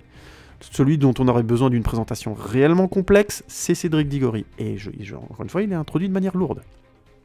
Vous voyez, je parle vraiment de questions de mesure. Je dis pas que Mike Newell n'a pas fait les choses, je dis quand il a fait les choses, il les a mal faites ou mal mesurées. Mais je vais revenir là-dessus après sur la question de la mesure, parce que si ça se trouve, on pourrait me dire de fermer ma gueule, mais je reviendrai là-dessus juste après, dans la conclusion. J'ai bientôt fini de toute façon. Aujourd'hui, je parle vraiment trop, décidément, mais bon, peu importe. Vous me connaissez. Je suis incorrigible. On aurait de ça, et ensuite les gens sortent du stade, vont vers les tentes, ou alors on peut redémarrer de la tente, ça c'est pas un souci, mais quand ils sortent de la tente, on aurait le même plan avec la panique. Vous voyez ce que je veux dire? C'est-à-dire c'est comme ça qu'on crée un vrai impact chez les spectateurs. On lui donne un premier contexte posé, qu'il attend de voir et d'apprécier, donc cette grande allée avec toutes les tentes et tout ça qui vont vers le stade, avec les tentes à perte de vue, et là on ressort et il y a des flammes partout. Vous voyez ce que je veux dire? Et les mange-morts débarquent. Et ça part dans tous les sens. C'est ça, à un moment donné, créer de l'ampleur avec... je fais exprès de prendre une idée à moi, parce que je ne suis pas metteur en scène et que je suis un glandu par rapport à Mike Newell, mais c'est juste pour que vous perceviez quand je dis que le film est avorté, c'est ça. C'est qu'il n'y a pas vraiment d'idée de mise en scène sur cette séquence, à part que on reste à leur niveau, mais en fait pas tout à fait, mais en fait on fait des coupes, mais en fait on fait des plans de dessus, de côté, qui sont pas très jolis d'ailleurs. Ensuite on rentre dans le stade, mais en fait on nous voit juste monter dans les échafaudages. Ensuite on voit un bout de la présentation, mais on voit pas du tout le match. Ensuite on est de nouveau dans la tente. Enfin, on fait des sauts temporels comme ça, qui sont pour moi des hiatus, là où l'histoire devrait savoir où elle veut prendre son temps. Et j'ai constamment l'impression, quand je vois Harry Potter la Coupe de Feu, que le film ne sait pas où il doit prendre son temps. Où il doit sonner ses transitions, où il doit donner des points d'orgue à son histoire. Bref. Je pense que je peux conclure, j'ai assez parlé aujourd'hui. Harry Potter et la Coupe de Feu, pour moi, est un film qui est donc, en conclusion, un film avorté. Un film agréable à suivre. Un film qui a ses moments spectaculaires, pas de problème. Un film qui, dans la série, n'a pas à rougir par rapport aux autres films. Mais un film qui aurait pu être tellement plus. Un film qui est le centre de la narration, le point, l'épicentre de toute cette production, et qui est par définition un film avorté. Je trouve que ça parle très très bien de la série des Harry Potter. J'en reviendrai dans ma conclusion globale sur les Harry Potter. De là à dire qu'il est désagréable à regarder, non. Que les acteurs qui arrivent, que ce soit David Tennant ou Brendan Gleeson, font pas leur taf, pas du tout, ils sont même plutôt bons. L'enquête policière est tout à fait sympathique, on a encore des petits effets avec du polynectar et tout ça qui fonctionne bien. Petite parenthèse, dans les films précédents, quand Harry et ses copains prennent du polynectar pour changer d'apparence, ça leur donne pas la voix de leur personnage. Il se trouve que quand le personnage de Marty Croupton prend le polynectar pour devenir Folleuil, ben il a la voix du personnage. Bon, peu importe, il y a des facilités scénaristiques et des petites choses comme ça, mais je trouve que c'est pas un souci. Je pointais ça parce que je l'avais lu dans un trivia, effectivement, c'est plutôt juste, et je pense qu'en voyant les films, on pourrait le regarder, on pourrait le remarquer si on était un peu plus intelligent que moi. Et là, en l'occurrence, je trouve que voilà, les acteurs font le taf. Il y a des tas de petites séquences. Rogue est assez en second plan dans ce film, mais les rares fois où il a quelque chose à le dire, il est très marquant. Le moment où il dit grosso modo qu'il faut utiliser Harry Potter comme un appât, ça continue de le faire passer pour une sorte de monstre. On apprend que du point de vue de Dumbledore, il a été mange-mort avec Voldemort, mais qu'en fait c'était un agent double. On voit aussi le passé là je disais coup de chef, mais de Karkaroff, le directeur de l'école d'Armstrong, qui était en fait un mange-mort. Donc on comprend qu'il y a des mange-morts un peu partout, ça commence à élargir aussi le truc. Oui, le fait de faire venir deux écoles étrangères, entre guillemets, à Poudlard, c'est aussi une manière très intelligente d'élargir le monde d'Harry Potter sans quitter Poudlard. Hein. Ça c'est bien vu en termes d'écriture aussi, là-dessus. Vraiment, elle sait écrire, hein, J.K. Rowling, il n'y a rien à dire. Hein. Je n'ai pas lu les bouquins, mais on sent vraiment dans les bases scénaristiques, encore une fois, que adapter son travail au cinéma doit être absolument passionnant et kiffant à faire, honnêtement, parce qu'elle écrit vraiment des choses visiblement denses et qui ont une très grande cohérence, en tout cas. Et je pourrais finir juste ma conclusion sur le fait que voilà, c'est un film agréable, c'est un film qui se passe bien, qui fait bien la liaison vers le film suivant, qui trouve, et là par contre je rejoins 100% du Randall, un excellent équilibre entre l'obscurité et la lumière, puisqu'on a enfin un film où on voit tout. Parce que déjà dans Prisonniers d'Azkaban, ça se lâchait un peu trop sur les noirs, mais encore c'est pas trop flagrant, sachant que le film est finalement peu spectaculaire. Mais dans les films suivants, et à partir de David Yates, ça va être vraiment du gros délire. On va commencer à avoir une palette de couleurs qui va du noir au gris. C'est assez génial en passant par le bleu foncé. Voilà, donc ça va être assez incroyable, je trouve, en termes de photographie, mais j'en reparlerai au moment venu. Donc voilà, je dirais pas que ce Harry Potter et la Coupe de Feu ne me plaît pas. Je trouve que c'est un film qui avorte, et à chaque fois que je le vois, c'est un film qui m'agace. Sans compter les gros moments où le film fait des hiatus alors qu'il n'en a pas besoin. C'est un peu pour moi l'archétype d'une adaptation ratée. C'est l'adaptation qui avait clairement les éléments pour faire un film, et qui est restée une adaptation, et qui en plus a mal mesuré ces éléments. Oui, je voulais juste vous parler de la question de la mesure. Étant donné que je critique, je dois quand même faire preuve d'être humble sur ces questions-là. Je pense sincèrement, ce que je disais avant, Durandal, c'est la Champions League. Moi, je suis Ligue 2, je suis amateur. Moi, je peux pas me comparer à la qualité de l'analyse de Durandal. Donc, quand Durandal dit que Harry Potter et la Coupe de Feu est un des meilleurs films de la série, je l'entends et je le respecte. Je critique. J'ai conscience qu'il est possible que la mesure dont je parle soit mauvaise en mon sens. C'est-à-dire que c'est peut-être moi qui ai une mauvaise perception de ce qui est à mesurer dans le film. Mais comme vous venez de le constater, j'ai pris le temps pour m'expliquer sur ce film parce que je trouve que vraiment, le film avait un potentiel fou et qui passe à côté pour des questions de mesure et de modération. À des endroits, il devait être complètement aigu. Il y a des endroits où il est mou et je pense qu'il devrait être aigu. Et il y a des endroits où le film est aigu et je pense que ça n'a aucun intérêt, qu'il pouvait être complètement mou. Donc, voilà, c'est cette question de la modération, c'est tout le débat critique s'y trouve, hein, donc sur les œuvres artistiques, la culture en général. Donc, je tenais à le pointer quand même. J'ai pas mal critiqué Durandal dans cette vidéo, mais faut m'entendre, je pense pas être de son niveau. Je donne mon avis parce que je pense qu'il est construit et que j'essaie d'expliquer les choses clairement. Mais je garde toujours à l'esprit qu'il est possible que je perçoive mal, que je vois mal. Parce que voir, ça s'apprend. Hein, je l'ai déjà dit dans d'autres vidéos, mais en fait, au final, ce que je fais ici, c'est simplement expliquer ce que j'ai vu pour continuer à apprendre à voir. Pas du tout sûr d'avoir l'œil parfait, entre guillemets, je caricature. On ne l'a jamais, mais on continue d'aiguiser son point de vue par rapport à des codes, par rapport à des codes sociaux, culturels, émotionnels, par rapport à notre expérience de vie et différentes choses comme ça. C'est pour ça aussi que je vous dis souvent dans quel contexte j'ai vu le film et comment j'ai appréhendé les choses pour que vous puissiez comprendre mon analyse de mon point de vue et faire la vôtre de votre point de vue surtout. Voilà, j'arrête de faire mon prof. Je vais m'arrêter là pour cet épisode extra long. Merci beaucoup de m'avoir suivi. Ça fait vraiment plaisir de voir que ça intéresse beaucoup de monde cette rétrospective. N'hésitez pas à me donner votre avis, ça m'intéresse beaucoup. J'en ai déjà eu, je remercie déjà les gens qui m'ont fait des retours dessus, c'était vraiment cool. Je vais continuer. Et puis, on se retrouve bientôt pour un prochain épisode de Avoir. N'hésitez pas à Facebooker, tweeter, partager, liker, tout ça, c'est sympa. Mais surtout, donnez-moi votre avis si vous voulez, en un mot, en 12, en 15, en 300, c'est vous qui voyez. Ça m'intéresse de toute façon. Merci encore beaucoup pour votre écoute, je vous souhaite une très très bonne année 2019, puisque c'est le dernier épisode de cette année 2018, et on se retrouve pour commencer l'année, on n'aura pas fini Harry Potter décidément, tant pis, et on les finira en commençant bien l'année 2019. A bientôt les amis, ciao ciao.